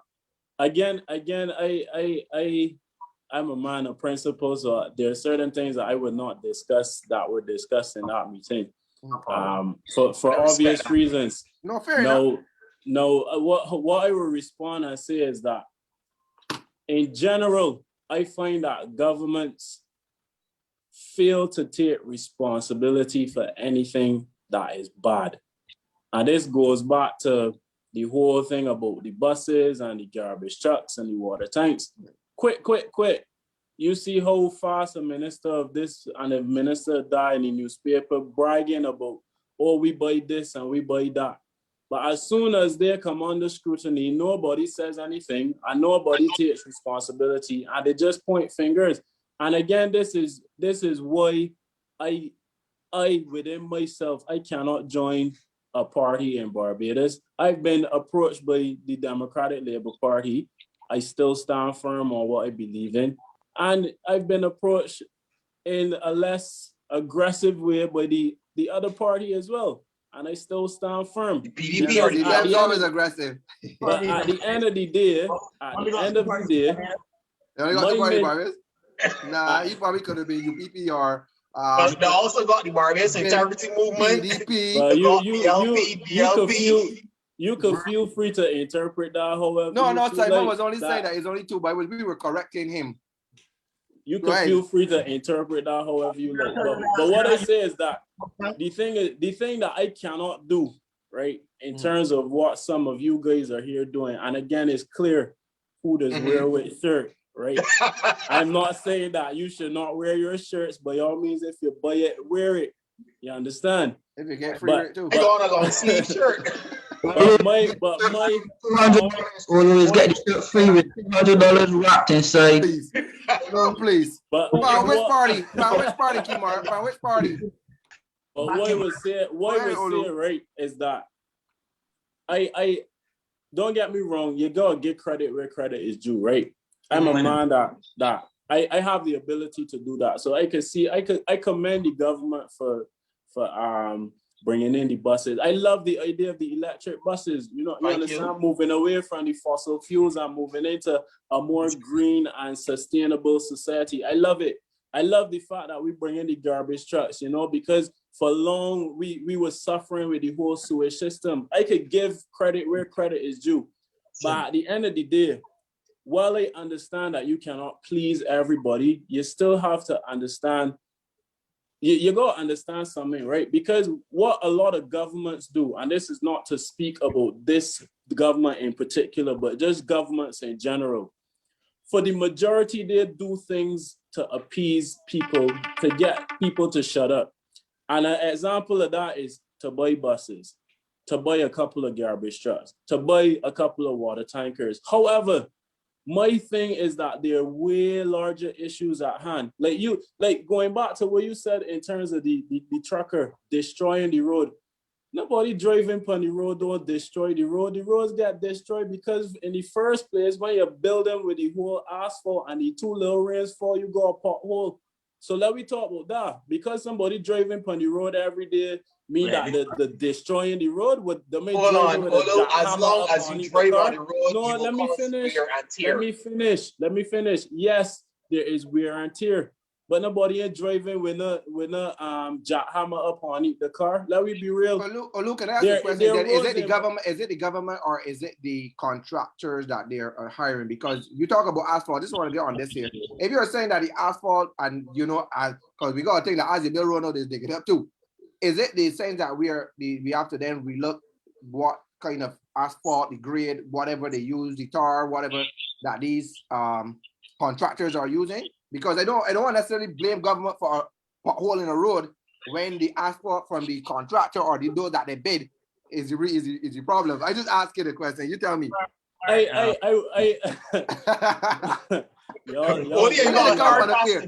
let it come from a fair balance. I only come from a fair balanced approach because not the government fault. I can be honest with you, right? At the end of the day, government is responsible for contracting people to do a good job, right? If you are building a house and your friend Simon, let's say, is a qualified contractor, and you also have a relationship with Kimar, and he has a business, but he's not necessarily a qualified contractor. You as the person building the house have a responsibility to yourself, especially in the long run, to ensure that the person that you are employing to do the job is actually fit to do the job. Now, this is not saying that the persons who build the roads are not fit to build the roads, but at the end of the day, you got to understand the dynamics too. We have cases in Barbados where wherever a project goes out, and this is happening in both administrations, by law, these things are supposed to go out to tender. People are supposed to submit their proposals and they're supposed to be reviewed by a committee, and then a decision is made. You have a number of cases in Barbados where people just get contracts because they're friends. So when you say A, you go say B, like that's like saying, and this is something that I had to raise with Corey Lane on Down to Brass Stacks 2 Sundays ago, when he was saying that you can't blame the ministers and government for what the civil servants doing. But when you got a minister of energy, a minister of education, a minister of this, a minister of that, you're responsible for an entire ministry. You're trying to tell me you don't know what's going on? Are you trying to tell me that you have no I want to respond. Hold on. Let me finish. That is the case, that is the case. Let me finish. Let's not look at that example in isolation. It's just drawing a reference. What I'm saying is that whenever you set out to do something, and again, look at the case of Al Barak, the building that get built down in Warrens on land that's sinking. He was an unqualified contractor, somebody friend that then give a contract to. So when you say A, you go say B. You can't make that song comment for proof. Hold on. If it is that you as a person employing somebody to do a job, you have the responsibility to do your due diligence. And that is a fact. So don't come and tell me nothing but how blame the people that build the road. You have the responsibility to do your due diligence. And if you don't do it, then that's what you just end up in all the problems that you're just being in the first place. So just let me correct something there, because we got a lot, almost 100 people here watching me, and I want to correct that. That the civil servant, you may think this is funny, right? But there's workings in the civil servants that ministers don't know about. These civil servants operate and say minister is minister for today, but I civil servant for tomorrow. And because they remain, their job is permanent like a horseshoes. So they're there, and sometimes the minister coming into the particular ministry oblivious to what is going on in that ministry. And if the minister don't call for this and call for that and pelt stone for this and pelt, Sometimes they don't know. They don't even know that. Let's say that I just saying out loud that Minister Duguid only know for about them trucks being parked up there 2 weeks ago. Let's say, I'm not saying that is the case. I'm just saying let's say, because he know to cope with the ministry. And you don't have to relook the ministry and all of that and come to knowledge of everything. There are works and operations in government. I'm telling you, for somebody that have dealt with government for more than 13 years at all levels, that the government, the ministers are oblivious of in their particular ministry. No, I agree with you on one thing. Yes, the minister has to take the responsibility for the ministry, because the minister is the minister for the ministry. But there's also the PS. That is the PS for the ministry. And that's a big dog too. That's a small fish out there. So if Barbadians have to understand where we pelt the stones at the ministers, because they're the face of the ministry, there's a lot of things that are operating there that we have to understand the difference between ministers and public service, and where the minister draw the lines, because the minister is not the operation controller of the ministry. The minister is the policy making decision person of the ministry, carrying out the things that they make in parliament or they make in cabinet, the decisions where that falls. What I believe that should have happened is that government should have made the change in parliament, since they had a large majority, to change some of these powers that stands within the various heads of departments and allow for that. And I believe that that could be something that would see change in this in government. So there is a two-part here that we have to and we must understand. It's just most of the time we see the ministers out there taking the licks for sometimes the crap that the civil servants are doing. And we need to call out these things as it is. And they may not call out them because they want to save face or they want to, rub shoulders with the civil servants. But there are some things I'm telling you, from personal interaction with PSS and personal interaction with civil servants, sometimes, and doing that, I agree with you on another thing, that sometimes what we do is that we put people in government. So the last party had the opportunity to furnish the government with them. And so sometimes when they know that the beats in, it frustrates the system of everything being done. And a lot of that tendering, not looking at tender process properly, because tendering don't mean nothing, Let me get you saying tendering don't mean anything. I can tender something and still get to who I want. Tendering is just a public notice in the paper and several bids, but you don't know who getting the job. So we call for certain things, but just no tendering don't really mean nothing. You understand? But again, agree with you, when we give the job to we friends, just like the Auditor General could say, he went looking for houses that was built, that was supposed to be built, that wasn't built. Yeah. But then I always ask the question, who watched the watchman? Yeah, I want to make a point here. But I gotta jump back in yet. We go right think the you coming after. We on the estimate. Keep on getting cut off. I don't understand. I got to protest. So you get all these calls. You getting calls to come in. You getting calls to come in. Calls to come in. I want to make a point. All right. A lot of silly points getting met on the show tonight. All right, Jermaine. All right, Jermaine. Get your point. Go ahead, Kimar. We will come back to you, Jermaine. Kimar, you talk. Then they come in right after. All right. Keep your shirt on. I think we underestimating the severity and impacts of corruption in Barbados. How we have corruption from top down. This doesn't have anything to do with party per se, although we could argue that. But you really want to argue that? But I am not right. This has nothing to do with party, although we could argue that. But I think the systems of itself, our parliamentary system, has shown to be inefficient in terms of tackling corruption. So we had in 19-something Prevention of Corruption Act, however, but for some reason, nobody was ever charged in Barbados for corruption, right? So what I am saying here, and Safri won't agree with your points about the civil servants and how the civil servants could frustrate our ministers, or also to touch a little bit on what you were saying, because when we don't, or when we are not in a position, we have all of the ideas, we have all of the, we could get to. But when we get in the position and understand the rigors that are associated with the position, and the balancing act that you have to play between the different stakeholders, then sometimes we get, and this is no defense, but this is just an understanding of what the decision makers have to go through. So my thing is, if you want to improve how the civil service works, you have to revamp the rules and regulations. So if you know that you have a civil servant who is hell-bent on not doing his job, I as a minister, or I as a cabinet minister or whatever, should be able to write up something to sanction you because I have a project coming on and you decide that you're taking sick leave tomorrow just because it's a B and there's a D. And you try to frustrate a whole hospital that I want build that could be saving the lives of Barbadians. That needs to stop. I agree. It needs to also stop. It needs to also stop where people are paying bribes for contracts and people taking kickbacks for contracts, and that you inflating contracts.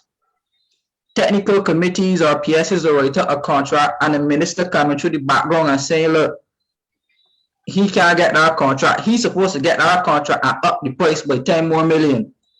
But for some reason, nobody can never get charged in Barbados. So my thing is, it should not take the US to be charging the minister in Barbados. And not only, you can't only say ministers, but high level persons who have to make the decisions to ensure that government runs effectively, purposely blocking, stalling, taking kickbacks and contracts and all of that there too, and helping to destroy the confidence in the Barbadian public, because all of this missing money and all of these contracts and all of these billions and that mention in FBI reports that Barbadians having accounts overseas, all of that is money that could be coming to the country though. We live in St. George, the water's only on 2 and 3 days a week, and when it come on, it brown, nasty, and black. That is a problem for me. So my thing is, all of this corruption and stealing and taking the people's money needs to stop. And whoever minister or whoever steal people money, it should be no more protection for you. It's either you pay back or we locking you up. Are we taking your house and everything and selling it and making sure the money go back to the crown? When you said minister All steal right, money, Kimar, let me talk. no, what correction? When you said minister steal money, you're talking about from crown or you're talking about from a bribe? Take money from a bribe. Because a minister does not control, a minister, for record, a minister does not control any money in government. Yes, is the financial control of it. Right, I know, but if, Safri, that I can come and overturn a bid for 10 million to say, pay this person 20 million, and I as a minister cannot justify that 10 million, I should be made to account for the 10. It can't be that, oh, I just feel like paying he 20 more million and he get off for that. What's the world standard? There's a world standard associated. I think is, I don't want to sound like Granville here, but there's an ISO standard across civil service as it relates to issuing contracts, right? Right. So that's something that has to be looked at from a corruption level of I think there need to be better accountability on the PSN or on the financial controller end as it relates to that. And if it's project, they need to have proper project management and proper well, I don't have to use the word quantity surveyors or what's not. So that's something that has to be looked at differently. But just for the record and for those who listen, a minister is not the financial controller of a ministry, and therefore that is why Barbadians, you do not see ministers being charged for any financial corruption within the ministry. And so corruption is a different thing. But also, let me put it clear that not only ministers are taking bribes in a lot of areas. I think, Olu, I heard in your song explicitly you were saying that even kickbacks were at the port of entries and different places and different friends. So don't let me just point the fingers at the ministers, because there's some people that do take kickbacks in this country from various places. Let me get Jermaine and then I go to Olu, because they know he hot to say something. People saying that Jermaine hot to get back in. Go ahead, Jermaine. Go ahead, Jermaine. All right, good. Olu and Kimar Stewart, because it seems like y'all ganging up on the Barbadian slave party tonight, and I will say that openly. Are you defending them? So what's the problem? All right, cool. Well, I know you sometimes, right? But the reality is this: the stand I heard years ago, heavy is the head that wears the crown. That's right. So we get in when you're in opposition and you see all of these things. You see that government's doing this, ministers should do that, this should happen.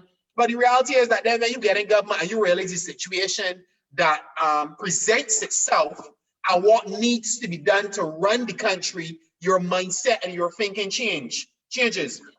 Now, to keep our short, I need you to understand that ministers do not deal with hiring anybody or in terms of HR matters. That is at the ambit. I think I made that clear now. I made it clear. Right. I also need you to understand that ministers are transient and civil servants will remain there forever until they retire from the service. So ministers come in and they try to do their job. The reality is this, I need to get this out there. The Barbados Labour Party and government right now came in and they found, as you will call it, a mess. There were a lot of things that need to be cleaned up. Although you spoke about a lot of things that you like that the Barbados Labour Party is doing or that they did, and I will say to you that a lot of those things are part of the mission critical agenda. But now the Barbados Labour Party has moved into the transformation of the Barbados economy, and by virtue, the transformation of the pockets of the people of this country and ensuring that future generations to come in Barbados will have a country which is sustainable, which is up running, and in which they can have confidence that they will survive. Now, my pockets from broke to black under this government. That's the truth. That what? My pockets went from broke to black under this government. And many other. You know, the honest truth, on the last government, a lot of people in this country suffered, right? And for some reason, only a few people in the Democratic Labour Party were able to prosper. And I will say that openly, right? But the reality is that Ms. Motley, as the Prime Minister in this country, is doing all that she can, and the government gets up day after day after day and does a commendable job. People in this country can tell you that they feel a sigh of relief now that this government is in power. Look at the global pandemic we're going through. Imagine if we had to go through this with Dennis Kellman as the head of the COVID subcommittee and Chris Sigler decided what money could get spent. And God forbid, Donville had to actually allocate it. I mean, we gotta be real. Right now, I'm not saying that the Barbados Labour Party and government is perfect, but I am saying to you that what I am seeing now and what pertains itself for governance in this country today, accountability in this country today, a government which is trying its very best to ensure that every Barbadian prospers. Now, will we get it right all the time? No, but the reality is that we are trying. And I can tell you this, unlike the last administration, under the last decade, no man, woman, or child will be left behind with this government in power. And that is all I have to say. Thank you, Jermaine. Olu, Simon, you want to get in something? And then let me go to Olu. I just wanted to talk about the Golden Goose tourism because everybody is talking about diversifying the economy, and we need to diversify the economy now and transform Barbados and so on. And the focus can't be on tourism. I just want to remind, in terms of carry Jason with you, that way ask you to carry Jason. He has to leave. Very important. Sorry. And sorry, guys. it will be a slap in the face of the people who would have spent years in tourism, the workers right up. To say all of a sudden, oh, we're going to finish with tourism and go another direction. I don't think that's what you were saying, Olu. But what I'm saying is that the amount of billions of dollars that have been invested in the tourism plan across Barbados, we can't just up and say, well, you know what? We put all of our eggs in tourism, let's go somewhere else. What I'm saying is this. I heard you mention about Grenada and other islands. There are many reasons why people come to Barbados. We invested heavily years ago in a lot of timeshare, in the sense that a lot of repeat visitors come to Barbados because they have properties here through timeshare. That's one aspect. More recently now, we're seeing a more professional, younger demographic of tourists coming to Barbados through the Welcome Stamp program. All right? And they're living in Barbados for a year. And they're swiping their credit cards. And they're paying for gas. They're going to the same Massey stores, most likely in Whole Town and other areas, to shop and so on. All of these things contribute to foreign exchange coming into the country. We also got to recognize too that we took a lot of hits in foreign exchange because a lot of the major shows that usually bring foreign exchange didn't happen. For example, the whole reggae festival. Nobody can tell me that the Reggae Festival and Crop Over is not the biggest foreign exchange revenue earner for Barbados. So we didn't have those in 2020. So it's quite obvious then that the economy take a big hit, right? Take a large hit. So we have to still be sensible and recognize that it's not a situation where this administration or this government is saying, well, look, we have enough money to play with because of this or that, or that we made some bad decisions. The foreign exchange wasn't coming. For many, quite live in Christchurch, I've never seen the airport looking like a ghost town in all my life. For close to a year, the airport was a ghost town. And then all the support logistical services that feed into tourism. So you don't have tourists coming, so the jet ski man, the water sports operators can't get any money. The people that braid here on the beaches, the craft persons. So yes, we talk about diversifying the economy, and I agree with that. But let us look at the tourism part that we have. It is already diversified, and it feeds into a lot of people getting employment and foreign exchange coming into the island. For example, me, I do shows, I work with comedians and so on. And last year, coming out of the pandemic, we were able to do a couple of comedy shows on the same West Coast, following the COVID-19 protocols. And we were fortunate. We were fortunate to see a lot of tourists, those who came in on the welcome stamp, were able to patronize the events that we had. So what I'm saying is that don't kill tourism. Tourism has served us very well. I'm not saying that we are supposed to not look at other sectors in development, like energy and manufacturing, that at the same time too, we are so far behind. And that's the other thing too. We are so far behind in industry. Let me don't get it twisted. In terms of keeping up with tourism, we're up there. But in terms of having full automated production plants in Barbados, we don't have that. All right. I'm not saying that investment through government and also foreign players will help to it, but let's look at what is working, tweak it, improve it, and then allow for other industries and other sectors to grow. But I think it's kind of disingenuous for us to say, well, we'll be on tourism for all these years, let me get rid of tourism or forget tourism. I don't think we can. The whole West Coast and South Coast corridor, billions of dollars in tourism plan all across the island. So we got to balance it. I think that's what we need to do right now in Barbados. Going back to what you were saying, Olu, yes, you know that the government need to get taxes, but we got to balance it. And I think that's where we need, and I think that will be the true test of this government. How are they going to find that balance to make sure that the working class person, the maid or the general worker, can still go into a Massy or still go into a supermarket, buy some goods, still go home, still watch a little TV, still got enough money to send school the children and so on. It is a balance. So I think that's where we are right now in this history, in the history of Barbados right now. We got to strike a balance. That's just my 2 cents. All right, Simon, firstly, I want to just respond to you. When I said diversify the economy, I never suggested or even meant to abolish tourism. That is not what I was saying at all. I do agree with you that we've gone very far in terms of infrastructure, in terms of technology, and in terms of the overall industry. We are one of the number one players in the Caribbean. My only position on the tourism industry is that it cannot be the only thing, and that is the direct definition of diversification, to have something else, right? Because I find that we are way too dependent on the tourism industry, and this is COVID is a perfect example. Nobody ever foresaw that we were gonna have a global pandemic. Nobody foresaw it, right? This is not something that anybody predicted. We hear about a little coronavirus in China. Everybody thought that was it in China. You understand? Nobody thought that it would have gotten to this point. But because we are so dependent on tourism, a situation like this has basically caused our economy to fold, right? To the point where where Barbadian people are so stretched out, to that point that you can't stretch them no more. You know, when you pull a rubber band, there come a point that you can't stretch it anymore. And if you pull anymore, it can pop. That is exactly what I'm talking about.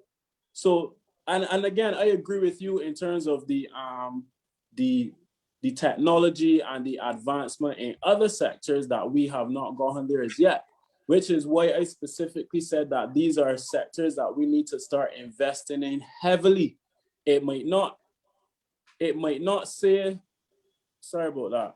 It might not happen overnight, but you have to start somewhere. And this is why my motto is that you have to stop being reactive and be more proactive. We need brighter, not saying that the minds in government are not bright, because Jermaine has this thing that I ganging up on the BLP. I never said that. You said it and I wrote it down. You said me and Kimar ganging up on the BLP. Yeah, Dave. My notes. Jermaine. You said it. Right? Get on that line. Anyways, just to finish off my point to you, Simon. So when I said diversification, it's just really for us to start to invest in other sectors so that we can have a more diverse and robust economy, that we can find other avenues of bringing in foreign exchange. So that's that. Now, to respond to Jermaine, again, I am not ganging up on no party. All right, let me make it abundantly clear to the viewers, I am completely independent. My only purpose in this whole spectrum of thing is really just to advocate for the poor people. That's the truth, to advocate for the less fortunate. Because if I give you a bit of background on myself, I did not come from the best of circumstances, right? I grew up in a home where I had a pit toilet, I had a bed outside. I understand the struggles of life. These are things that are ingrained in my mind. I am fortunate not to be in that same situation today, but I still understand and I remember, and I have the ability to have empathy and be able to relate to people. So when I speak from a perspective of that. And again, this goes back to my point in terms of a lot of governments serve the minority. The minority might include the rich and the affluent. The minority might include the companies. But again, all you need to do is look at the country from a grassroots level, right? From a grassroots level, I actually have conversations with people. I understand that people are literally struggling. I was listening to Brass Stats yesterday, right? And this caller, he called in, and the Ambassador Maskell, he was speaking. And this caller, he called in and he was speaking from the perspective that, some women may be forced to do certain things as a result of their financial pressures. And one thing that I took from this Mr. Maskell's response was that he said, no, let's not go down that line. He said, let's not go down that line. And he said that there's a culture in Barbados that, extended families will help each other and what's not. But my position is that this is a line that you have to go down. This is a conversation that you have to have, because the reality, and again, the reality of the situation is that people are suffering to a point that they are forced to do things that they never imagined that they would have to do in life. And my problem is that these people cannot be marginalized. You understand? I was unemployed for 6 months and I went crazy. When I came back from Bahrain, I was unemployed for 6 months. So I could only imagine how these people feel being unemployed for over a year, can't get NIS. These are the things that I am fighting for. I'm not saying that the government gonna get it perfect, but at some point you cannot leave these people by the wayside. I'm a married man, I have a child. When I was unemployed from August to the middle of February, right? All I was running on was my savings. I was fortunate enough to have savings, but I was going out of my mind. Every single day I would wake up and I was literally going mad. Like, this thing was constantly on my mind, because I studying like, how am I going to feed my son? How am I going to support my family as a man? You understand? As a man who is responsible for a family unit, a wife and a son. You understand? I could have come to a point where I just can't find a word and I need to do something to try to bring in. You're sending in all sorts of applications. You can't get no work.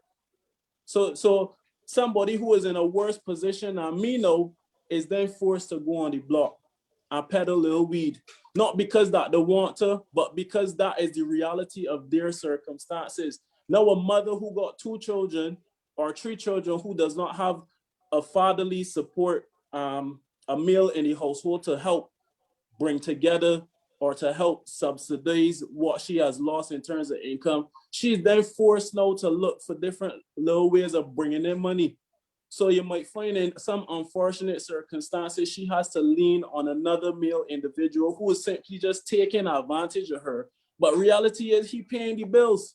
And these are the things that I am very passionate about, because I find that oftentimes people act in such a way that if they don't feel it, they don't care. And that is what we need to get away from. I'm not saying that the government is not doing a good job in terms of managing the debt that we are thinking, and managing the economy and all these different things. To me, that is all fine and good. But at some point, you cannot allow, especially, and the thing is that people say is a minority.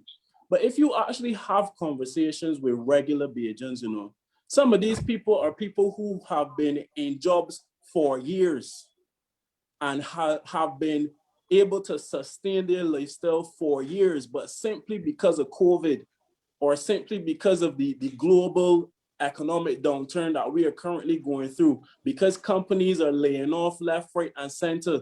People can't even get money from the NIS. This is over a year that some people can't get money from the IMS and NIS, and this is a fact.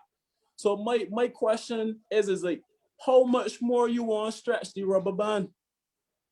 I understand the collective effort in terms of holding everything together, but it can't just hold the minority together, the companies and the rich and the affluent.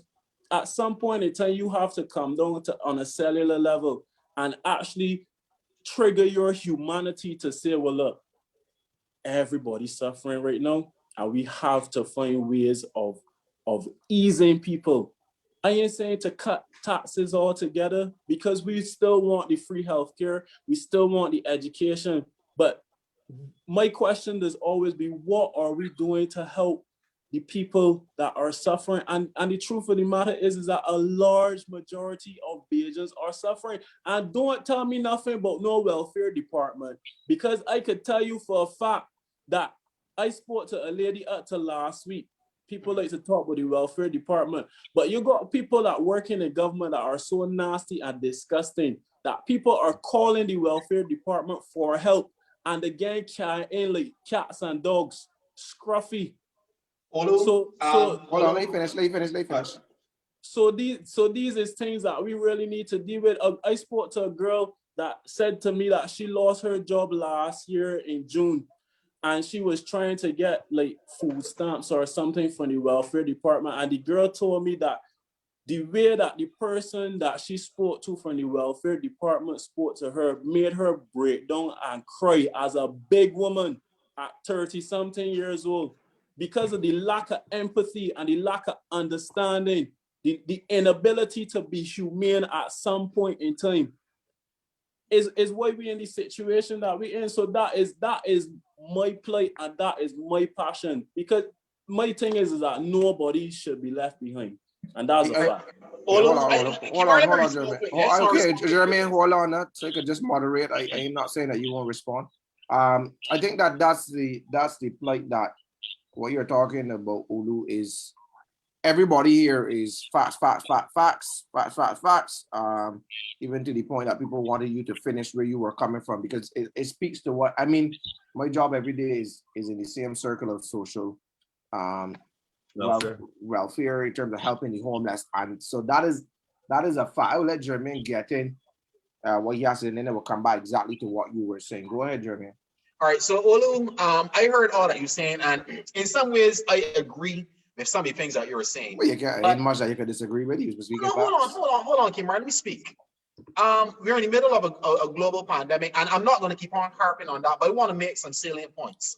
How many countries around the world, during the middle of a structural adjustment program and in the midst of a global pandemic, put together a package to actually bring relief to the entire population?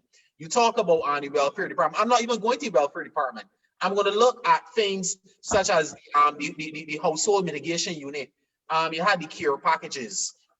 You had there's the $600 card, which was given to 3,000 vulnerable families across this country. Right. So I just want to bring in things like that this government has done, which in effect are benefiting thousands of persons in this country. So and hold on, you cannot link on caring civil servants with 29 men and women in the House of Parliament who are trying to bring policies to change the well-being of every Barbadian. This is the problem that I have with partisan people, right? Because you are so partisan, you miss the point completely. Let me ask you this question, and I only want you to answer this question, right? How many times a day do you eat? How many times a day do you eat? Jeremy, your video gone though. Your video I would gone. say 3 times a day, 2 times a day.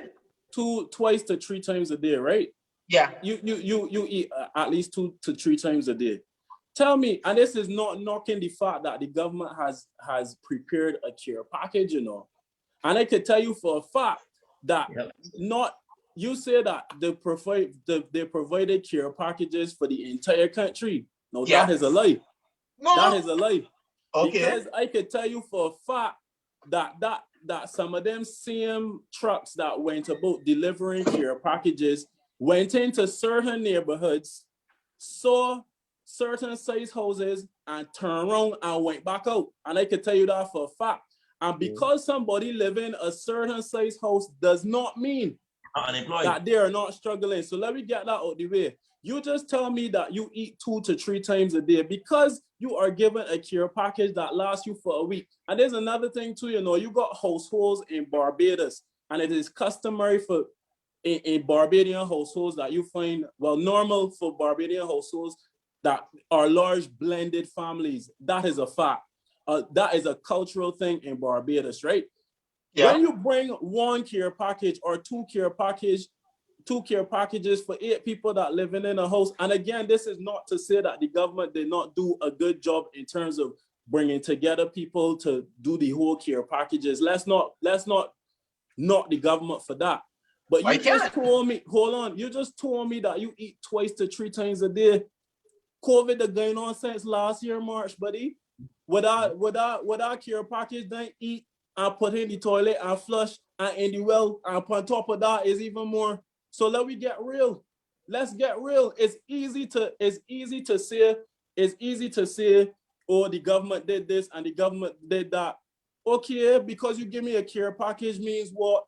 And again, it's not to knock them, but you have to be real. People are suffering every single day.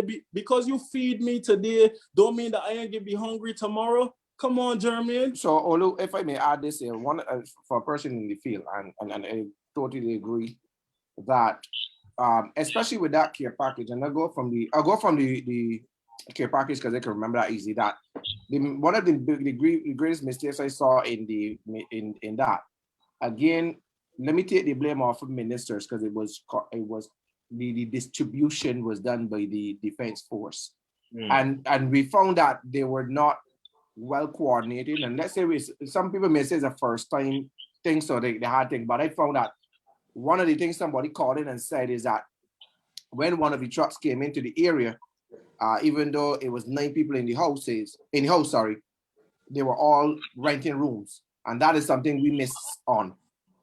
There was a number of things that we missed on in terms of the trucks could not get into certain areas, and I always thought it should have been from a distribution point, collection point, rather than thing. But that's another story.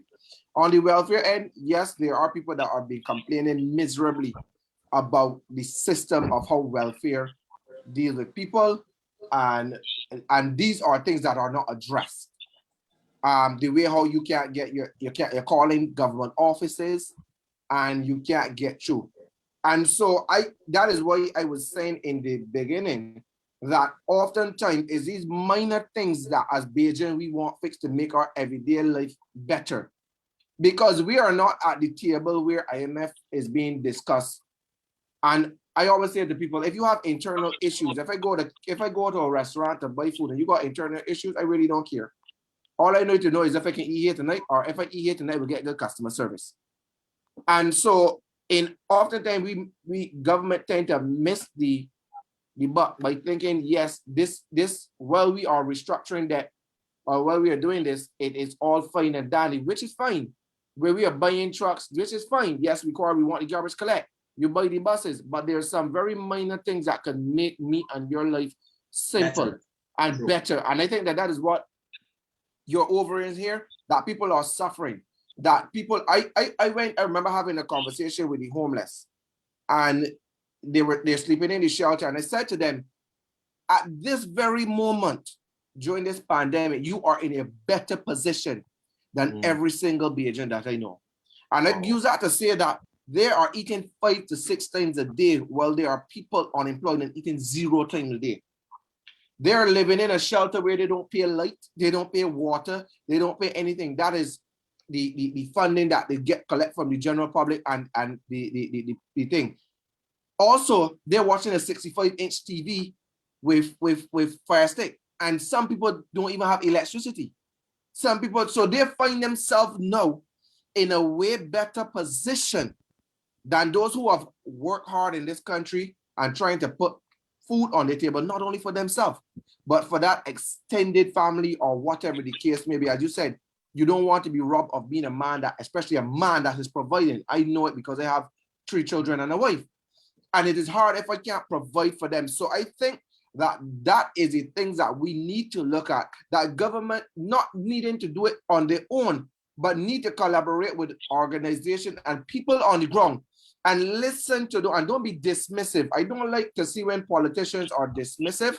I don't like to see when politicians are disrespectful to people that are on the ground doing what they are doing every day. And I didn't say that based on the homeless living in whatever, to rob them of the luxury that they're living in or whatever, as somebody will put it. I am only using it as I was showing to them that, funny enough, when they are living in this situation, they were living in a particular situation, now they're a little bit or more so better off because they're being prepared for and taken care of. And thank you for the kind donation from the Barbados public. But I just use that to show that if we can deal with these simple issues that we face today, Barbadians could go about their business better. Olu, you have your hand up. Go ahead. You wrap up. And then I get Kimar, and then we can wrap. Yeah, Kimar.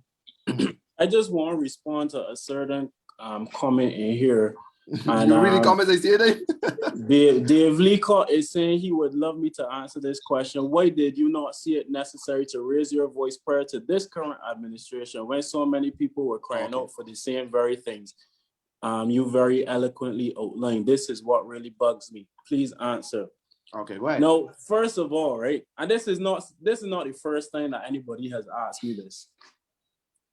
Timeline, right? First of all, when the first administration came in, I think it was in secondary school or something like that. I think it was at QC back in 2000. Yeah, Olu, some persons may think that you do have a mature feature. Some people may think that you're over that age, but I found out that you're pretty young.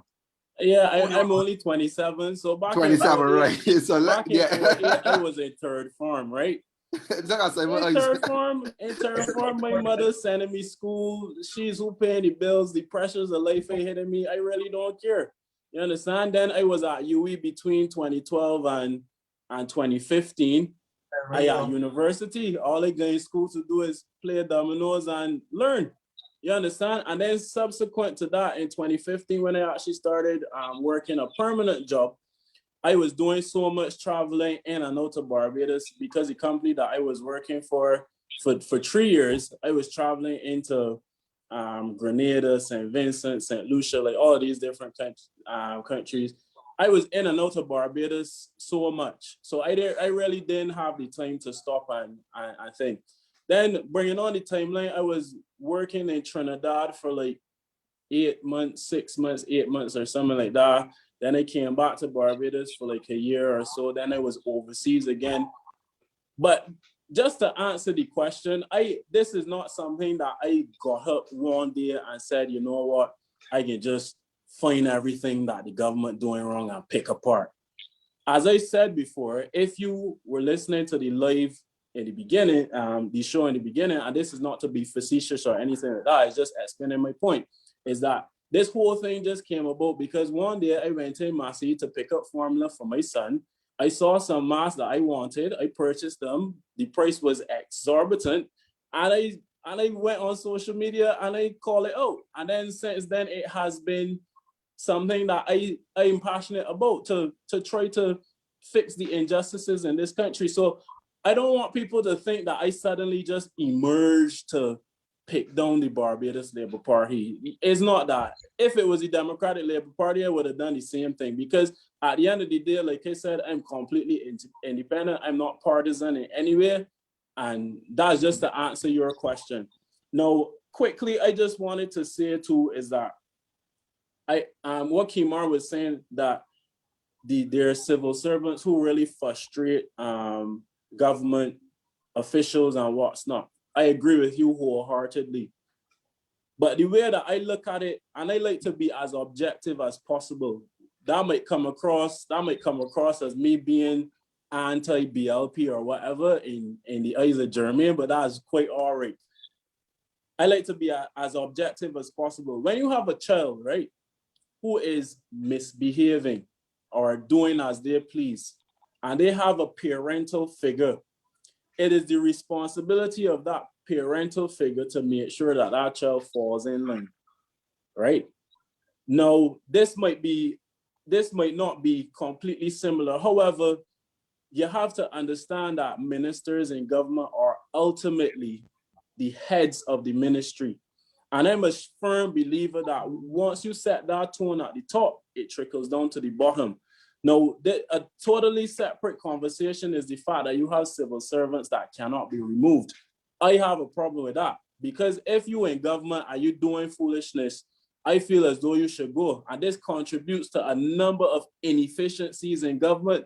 And as I always say, you got people that you call a government institution that open at 8 o'clock and you cannot get anybody to answer your phone until 10:30. And that's not anything to do with the minister. You understand? I totally understand that. But we need to put systems in place to address the entire public sector. I'm not saying go in and just fire everybody, but what happened with performance reviews?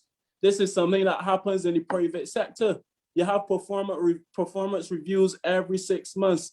Why are we not looking at this and taking some level of initiative and saying, well, we need to revamp the public sector to actually put little fire under the people's feet to do their jobs? Because that is what the taxpayers are paying them to do. So I'm not saying that the PS and the DPS are the ones who head the ministries and not the ministers, right? Yes, but at the same time, he alluded to that. He understands that. At the same time, Jermaine, well, the PS, the permanent secretaries, the permanent secretaries head these ministries and they have a lot of authority. I'm not discounting that. Yeah. There are many ministers, and in times past, this has happened, and I know for a fact that could take up a phone and say, and this is something too that you alluded to, that ministers don't hire people. But I can tell you for a fact that ministers could take up a phone and say, yeah, my partner Simon, he looking for a job. Sorry, he out there, and it happens, and you cannot discount that fact. So, it would happen in projects such as the Clean and Green. It would happen to certain programs where government initiated programs hire people. I'm not discounting what you're saying in that you don't have political, we call it persuasion or whatever the case may be. But I'm just saying in most cases, you will see if the ministers or the government rather in power create program, they can easily hire people from within their areas. Yeah, but this is beyond programs now. This is actual government institutions. And I know many cases, and I know many people who have benefited specifically from cases like this.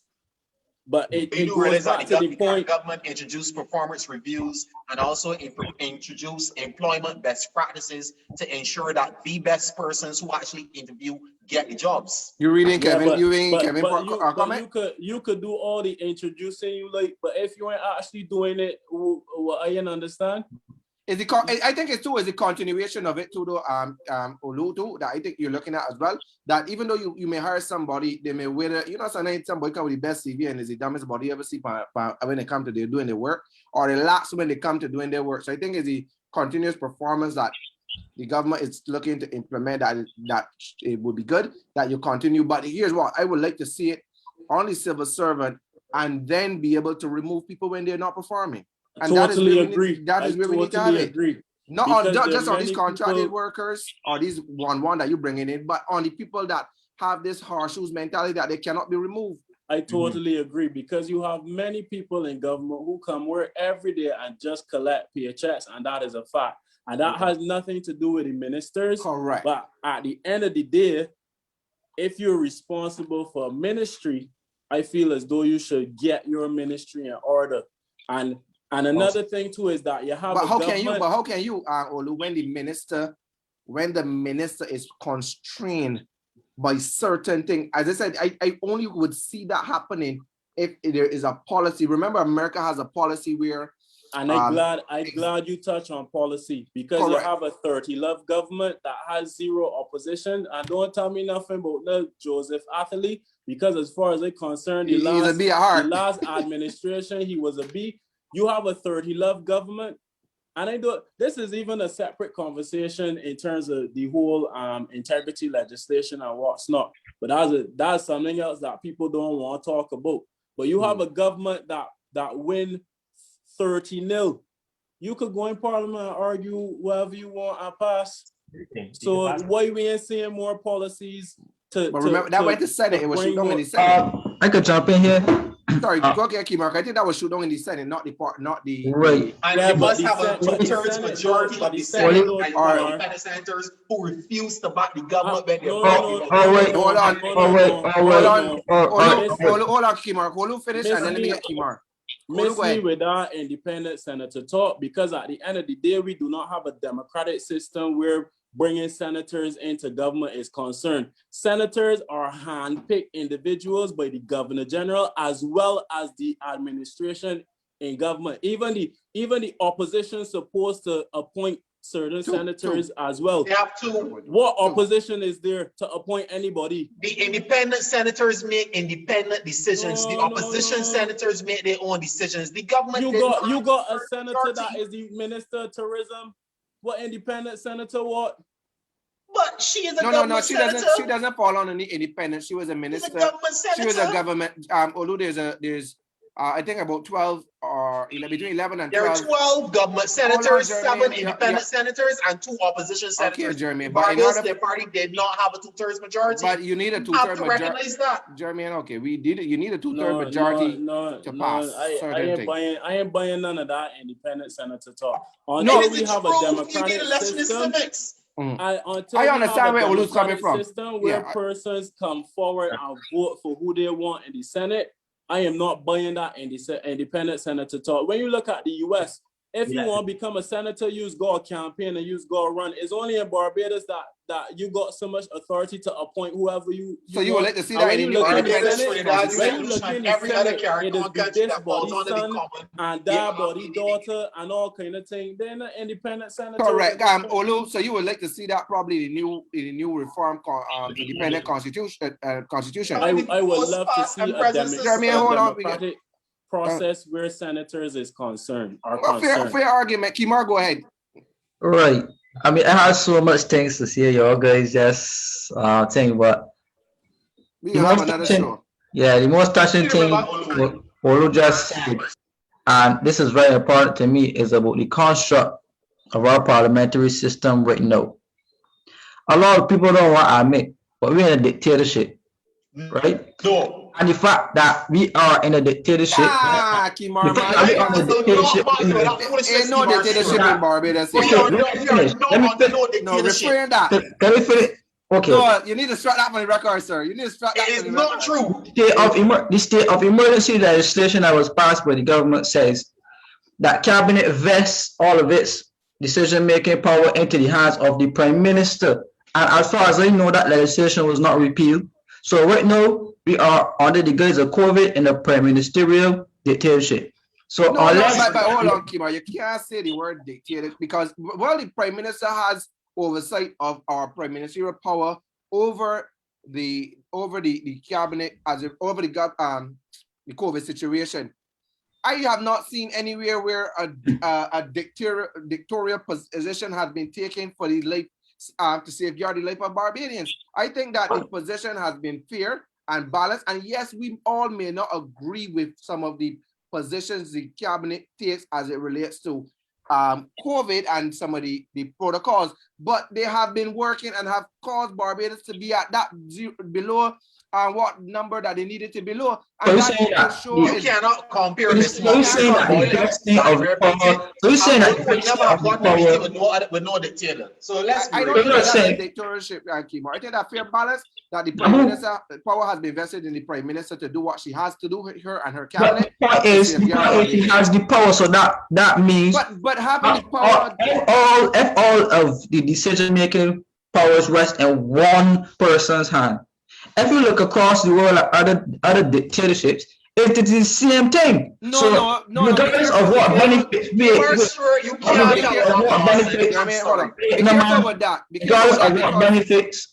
of what benefits, you just describe some benefits of it, right? No, be careful with that, because the decision making, and we've all seen it, it is not behind closed door, that when the prime minister had to make decision, that she involved the CMO, she involved the people that at the level that have the expertise. Well, one of the main powers that the prime minister was vested in is the fact that she can extend the whole the dates, but that has never been done unless that went back to parliament. So rather having power that you may constitute maybe in line with a dictatorial country doesn't make her a dictator. That means that we have things in line with a poverty country. Doesn't mean we in poverty.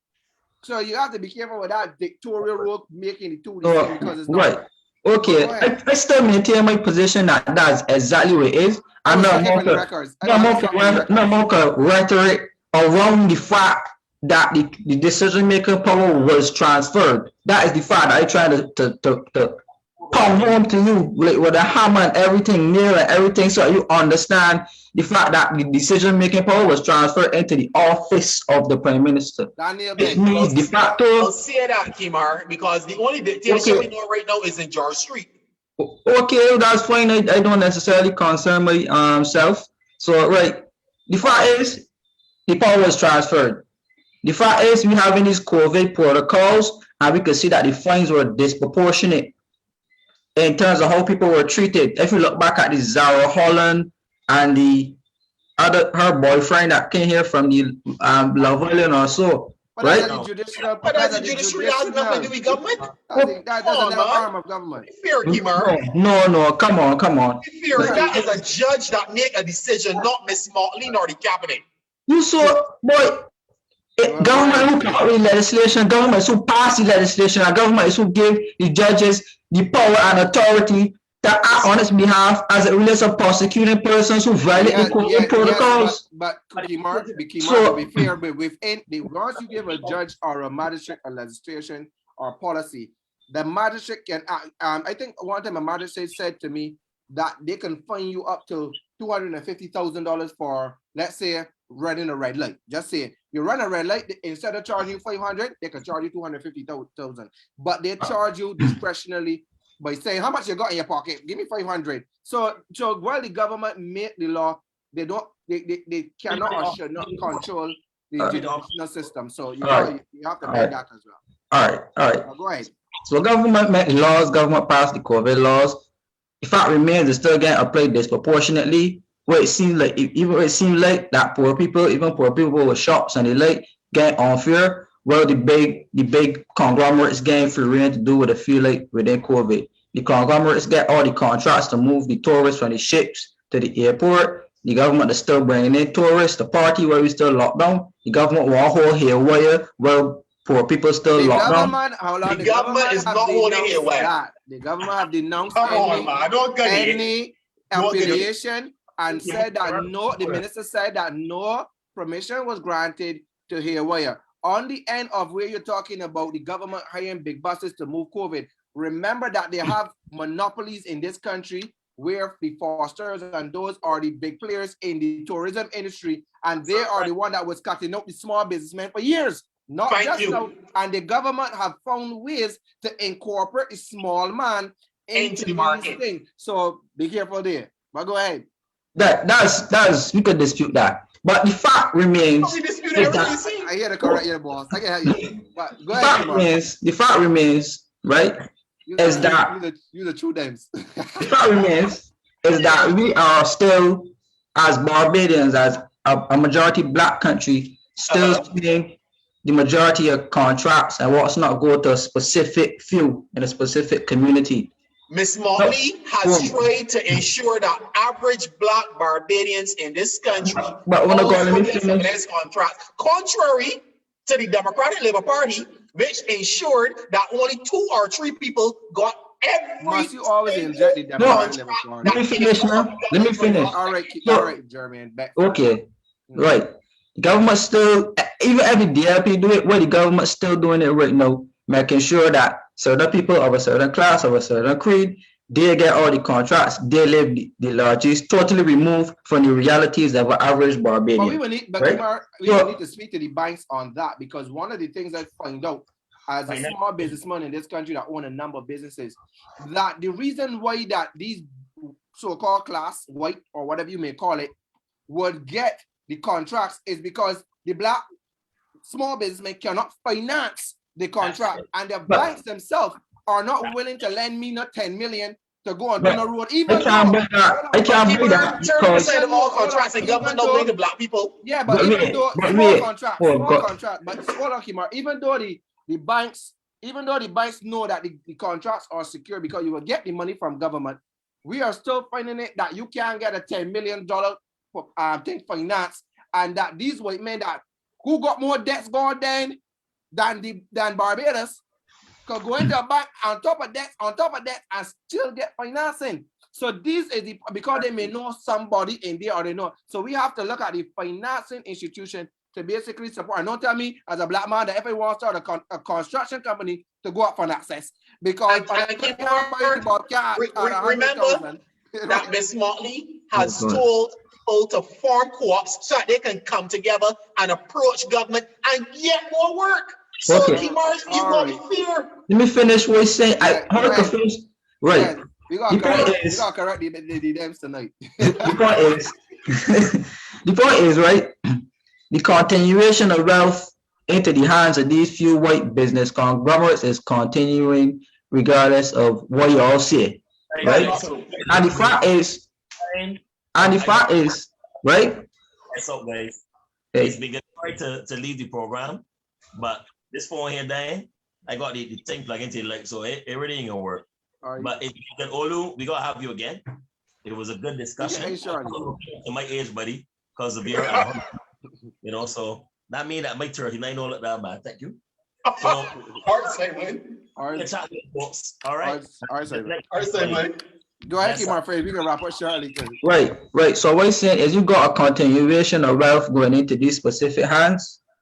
Then you have another situation where you got people from another ethnic group in Barbados growing their wealth exponentially, and still the wider masses of black people seem to be getting poorer and poorer and poorer. And you try to bring it off to the banks and the private sector. No, it's not, because the same way that these people got rich off of government guaranteeing them financial resources, and where it's not as saying we can back you financially, and government is turn around and buy all the resources for these big conglomerates, man, and then they turn around and build it, and then build the government. So if the government has been financially backing the growth of these specific groups, why can't they back the growth of other groups? Because so they will need to take a chance. They will need to take a chance up on this at the same level.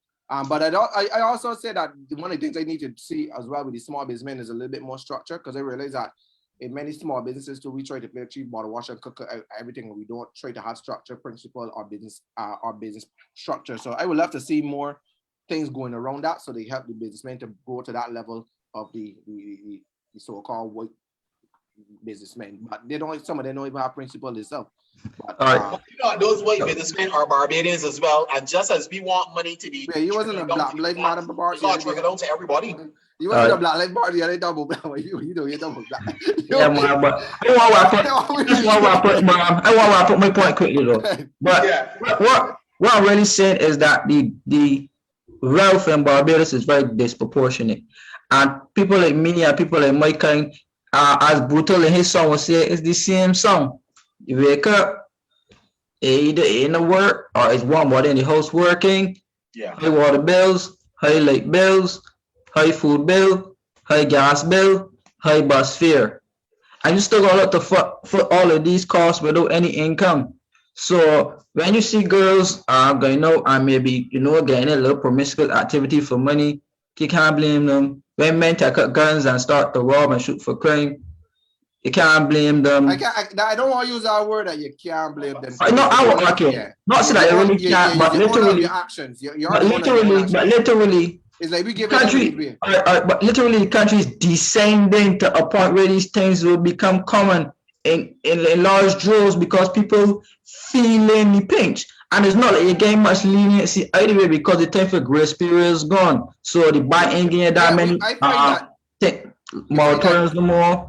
The water authority calling in for the money. People threatening to cut off the bills. And still, there's not much opportunity available for average people. Even if you qualified, I know a lot of people with masters at home, PhDs at home, and there's still not opportunities open really in Barbados. Where large droves of people, but particularly the lower classes of people, even the middle, we don't have a large middle class anymore. Because if you look at foreclosures and people losing homes, the pandemic would have caused that. Again, what I always try to be careful is where we lay blames. It can't necessarily be laid at government feet because decision making on a business in Barbados to close based on being hard hit by the pandemic, and it may affect 500 people. It's not necessarily at government. What government have done, to be fair, and I like how Olu balance it, is that they have placed things in position. So they have placed ready the 600, they have placed care packages. Yes, we would like to see more happen. We would like to see this strengthen a little bit more with the welfare, the human strengthening department, some other social agencies to play an active role and a more tighter role. They would like to see them work with the NGO more because they are on the ground, so that when the burden of people are felt, they know where to go. So I would balance it by saying that there are certain things happen because I see small businesses in town closing. And if you have unemployment, you would have people closing and people not being able to buy. On the second part of that is that I found that when there's a creation of poverty in a country, we can use Haiti as an example. When there's poverty, people tend to go to a level of crime. One of my staff was saying last night that when they were looking to go home, they had 3 masked men just across from the central bank, and they could have already seen that these men were masked up and ready to rob. And so I have to put protection method in place for my staff because no men are by the central bank masked up, ready to rob. You understand? Because they have to go to the bus terminal or whatever the case. So where there's poverty, there is an increase in crime, but also the police also say crime is down. I don't probably gun crime or this crime is down. I could only go with the police report. But at the same time, so they may say gun crime is up, but robberies may be down, right? But the point is, to us as Barbadian citizens looking on, crime is more prevalent now because of social media, because of this or because of that. So I think that we need to find ways quickly, and I said quickly as a matter of urgency, priority, to help our young people to be able to find something active to them to do. I think the government came up with an excellent idea by sending them to Paragon for the training. That need to be thing. We need to stop these conferences and these come out to these concerts and come out to these foolishness to just deal with people and try to go on the ground, sending some of the persons like myself, you guys here, and let me try to influence these people, but also carry something in our hand. Not I mean with the money, I mean like a job, like jobs are opportunities for these people to basically craft them. I think one country said one time, I think somebody made it on a calling show, said that a country went and started hire some of these bad men. They started bad men, I didn't say mad men, bad men, or gangsters rather, to work. And the less that some of these top gangsters, the more the top gangsters were in government working or in jobs, the less they were able to give out the 5 buys to the men to go and sell. And they hired some of these bosses and give some of these bosses contract jobs and stuff like that and building jobs so that they can hire the same block men to thing. And that is where we need to go. We need to find not proactive approach, but real substance to helping people come off of these blocks, and especially our young people who we are losing day in and day out to this culture. I agree with you, Kimar, and I would like to see Olu get involved in that effort, because I think that he has a lot to bring to the table. Yeah, he will have to make that. Kimar, you have any other points to finish before we could go Olu and then close? Yeah, just gonna finish off by saying that we need some new income streams in Barbados. We need to definitely need to restructure the economy away from tourism, but we need to build out our domestic space. We need to build the average Barbadian. So coming out to the COVID period, I would like to see more investment in small business. I would like to see the government tackling like more structural issues, bills, the cost of food, even like Olujimi championing the gas, and basically cost of living issues it has become very, very, very unsustainable for average Barbadian working. Let me just say $300, $400. There's some people who in Barbados who work for like $250 and stuff like that. I mean, know to get wages to go up to adequately cover that is a stretch and a reach right now. But if we could look for creative and innovative ways to try to get the cost of these essential utilities and these essential things that we need in the economy down, I think that would give the average man on the street a huge breather as it relates to the cost of living. So, like I said, well, if it's one thing I can add to what you were saying, Kimar, is that I hear people keep calling, and then let Olu close me off. Keep calling for this coming off of the tourism and finding other avenues. Yet I've seen little to no effect on what can we subsidize tourism with, being that tourism speaks for a large part of our foreign exchange and a large part of our intake in terms of money. And agriculture may not do it because, well, we could grow agriculture, it would mostly to sustain in-house. And not necessarily, because I realize that a lot of businesses, if you're not in craft or manufacturing in that sense, are not exportable. Well, we may say, people have said we have the best black belly sheep. I've seen little effort into the agricultural society moving towards exporting black belly sheep. I see where our sugar may be good. We could say sugar, where we take our sugar, we sell our sugar, and then buy back some sort of crap from overseas. But at the end of the day, which is still a good practice because it puts out there. But I would like to see where we come up with, how can we just move, how can we keep talking about moving tourism and we don't have anything to subsidize it with. We don't have any gold, we don't have any bauxite, we don't have any gas, we don't have anything. We now looking to dig and say if we find all, I will happy to see if we find all. But I'm just saying that while we are speaking of these things that we would like to see come to fruition, we must be realistic at the same time. That is by asking the question, what is it that we would replace these things with that would be able to yield in the same manner or yield tenfold more? I'll go over to you, Olu, before we close off. I just want to thank the viewers. We've been going almost 80, 90 to 100 strong. People just been coming in, and it's almost 10 o'clock and people still going strong. But Olu, you have a young baby, so we don't want to keep you because I know how that feeling is. You want to get that just one. He does sleep inside 7:30. Okay. He don't play. He go. Oh, okay. My God, bedtime. So I know when I go home, I just them 8:30 in. So I got you. I feeling you. Principle and structure. Yeah. Good, sir. Yes. But just to close off again, by all means, I don't think that everything can be done overnight. I believe that is a process.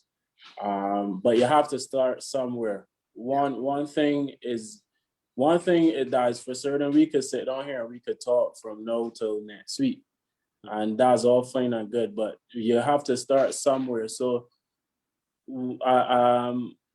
as I would say, I would love to see government doing a little more to help ease the burden. Again, it's not to remove completely. It's just to give people some level of relief, some level of ability to continue to exist, because it's as fundamental as that. And just to respond quickly too, in terms of the whole tourism, I don't think people are looking at removing tourism altogether. It's just, again, about diversification and finding other avenues as opposed to just that one stream. I could give you examples in terms of like countries having like investment funds where they invest funds on the stock market at, let's say, like a 7% per annum or a 12% per annum, just to earn some level of foreign exchange. Like all of these are different things that we could look into, because we find the money to do whatever projects we see fit. So it means that we could find the room to be able to invest in other industries, invest in other avenues in order to bring in some level of foreign exchange. But like I said, at the end of the day, my whole thing is to at least help the small man, the poor man, the person who owns a small business, the entrepreneur, the person who has been working for all of these years and have suddenly lost their jobs and fall onto hard times and stuff like that. So it would be really good to see, some ideas coming out of government in order to help us as a people on the lower end in order to survive. So I will end with that. Yeah, I support having, I think government has a big picture to play as it relates to, it's playing a big role in it relates to tackling a lot of major issues. But one of the things I've often find is that in tackling major issues, we allow minor issues to become a problem. In tackling minor issues, we allow major issues to become a problem. So we need to find a balance. And I think this is where people like us could come in. And we are all influencers in our own space. We are all people that have a voice. We have a platform such as this, DeBrief, that has views over 70,000 views collectively a month for just 4 shows, and we don't even pay for ads on them, but we don't even pay me to do this. But I think what it could allow for us to be able to do is be able to work and look at these minor things that the government may not have the time to do. I'm not excusing the government or any foot, but I'm saying if we can create that avenue where we look at the things that are troubling the everyday Barbadian and bring it to government to fix it. I was a part of a thing in Sri Lanka years ago, where this particular group in Sri Lanka, their setup was to find small problems affecting the nation. And in finding this small problem to affect the nation, they would find, that's it, small things you may end up finding 100 things. And then they will put up kind of a survey that they would like to see, which one you would like to see addressed the fastest. And they will bring it to government, and government job was to help facilitate 2. So it'll be like 2 a month, 2 a year, 5 a year, and deal with them small portion and be able to complete that over let's say over a 5-year plan, over a 5-year plan. And I think that is where we need to go as a country, that myself that is advocating for the homeless and the youth and other areas that I may be advocating for, because I had to come up with programs to start to feed people in communities.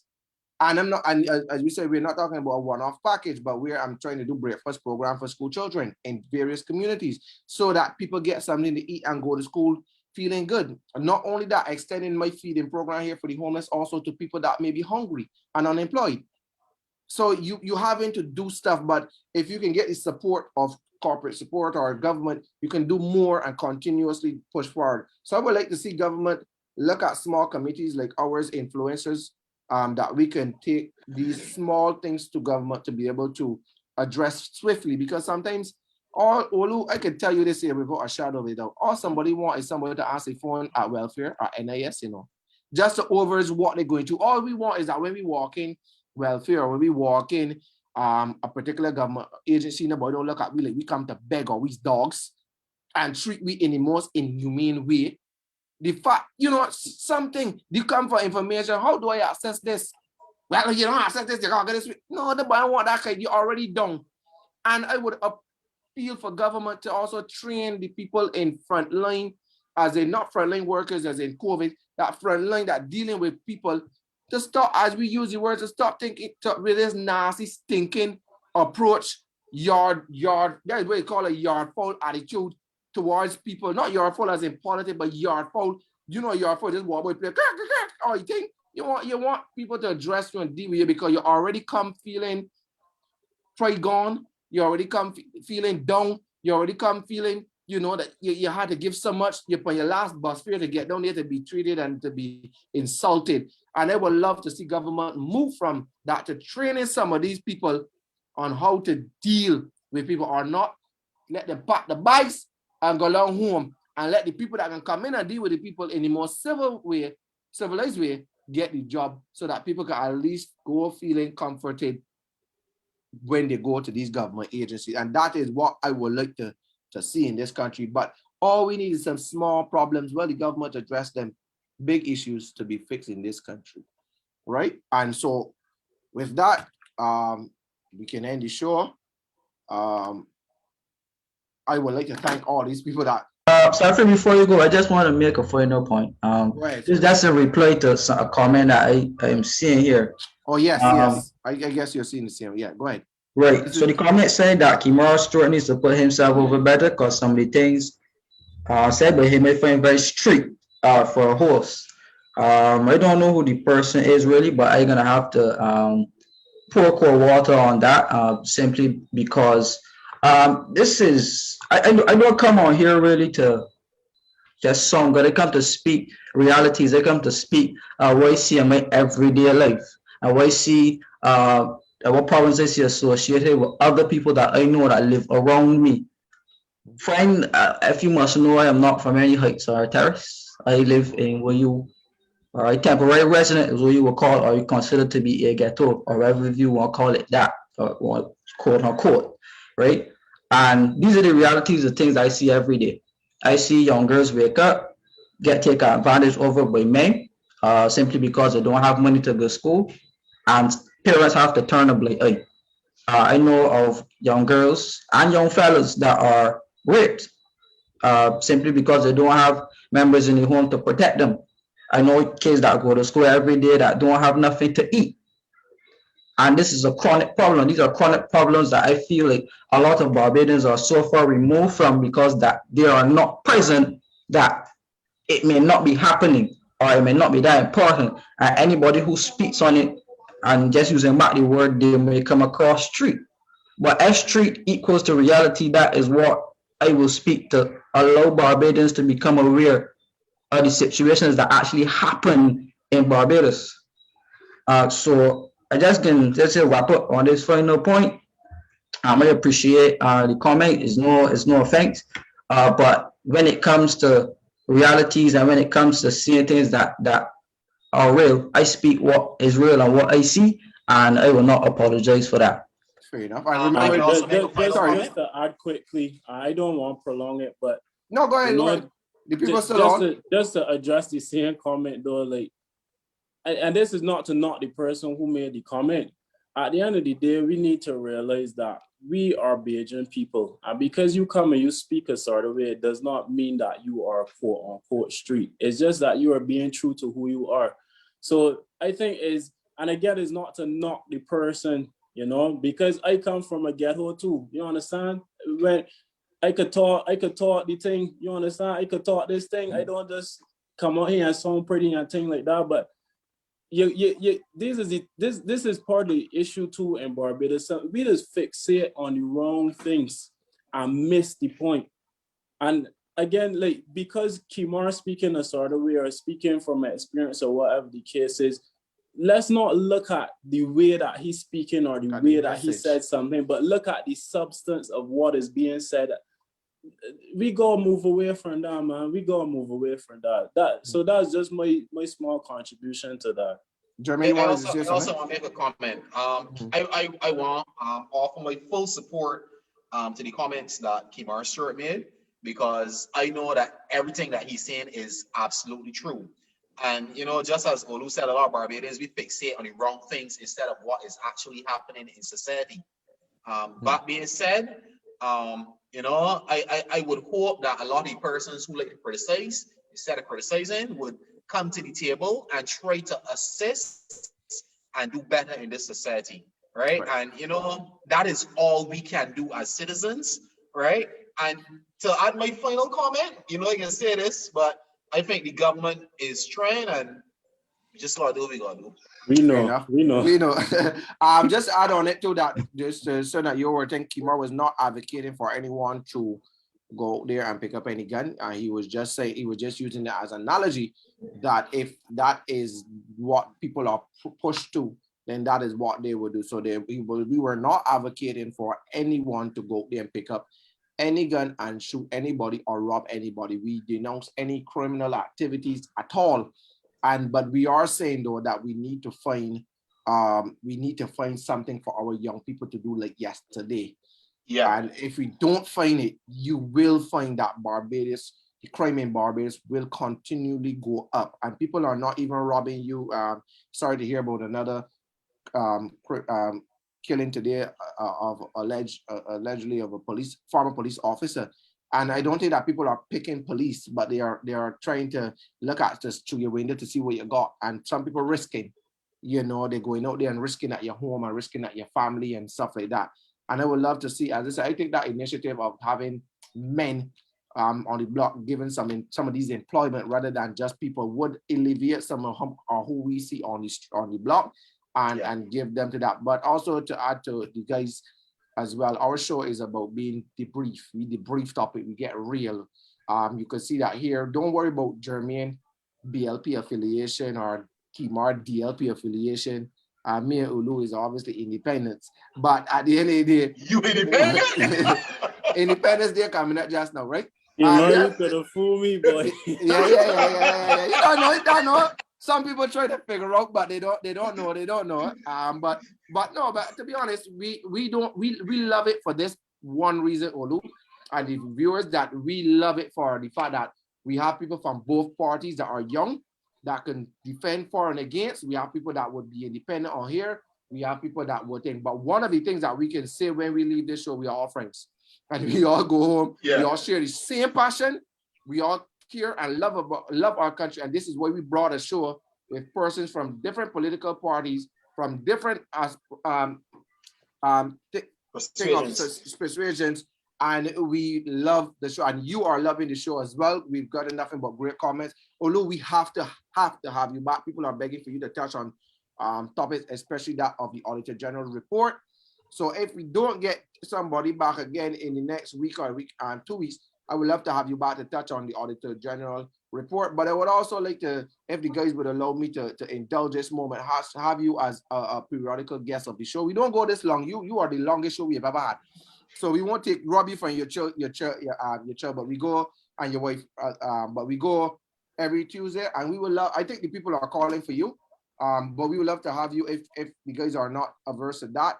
I am very much in favor of it. Having you as a guest on our show periodically or whenever you have a chance, every Tuesday at 6:30, and if you can join us, we would love to have you, because I think your points are on point. On point, and the people want to hear people that points on point. You sure about that, Jermaine? Because you disagree with enough things.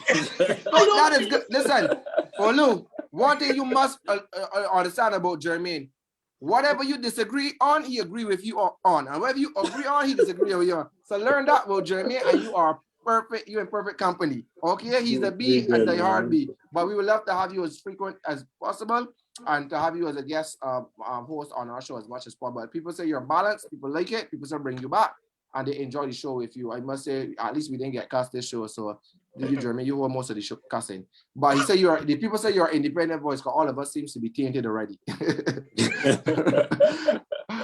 But Facebook, we want to thank you. Please like and follow us on Facebook, so that you can get more so you can get up-to-date information on when we go live. We also want to ask you to follow us on our DeBrief TV show channel on YouTube. We have more than 30 plus or 50 more than 50 plus videos that we've done over the last 2 years strong with these gentlemen, and we've all given to Barbados, and we've all brought you some good people. So please follow us, go and like the videos, go watch the videos, subscribe to the YouTube channel, follow us on Facebook, and we will be back again next week Tuesday. We just came today because it was a special show for Olu, but we want to see you again. So Facebook, I'm going to end with you. Thank you very much. Have a pleasant good night. Blessings. Keep the COVID protocols intact. Follow them. Don't go astray, and let us keep Barbados COVID free. And if you feel free to, we want to keep Barbados vaccinated as well. For those who want to be vaccinated, please go get vaccinated. Keep Barbados COVID free. We love you. Thank you very much tonight, Facebook. Great audience, all of you guys. Thank you.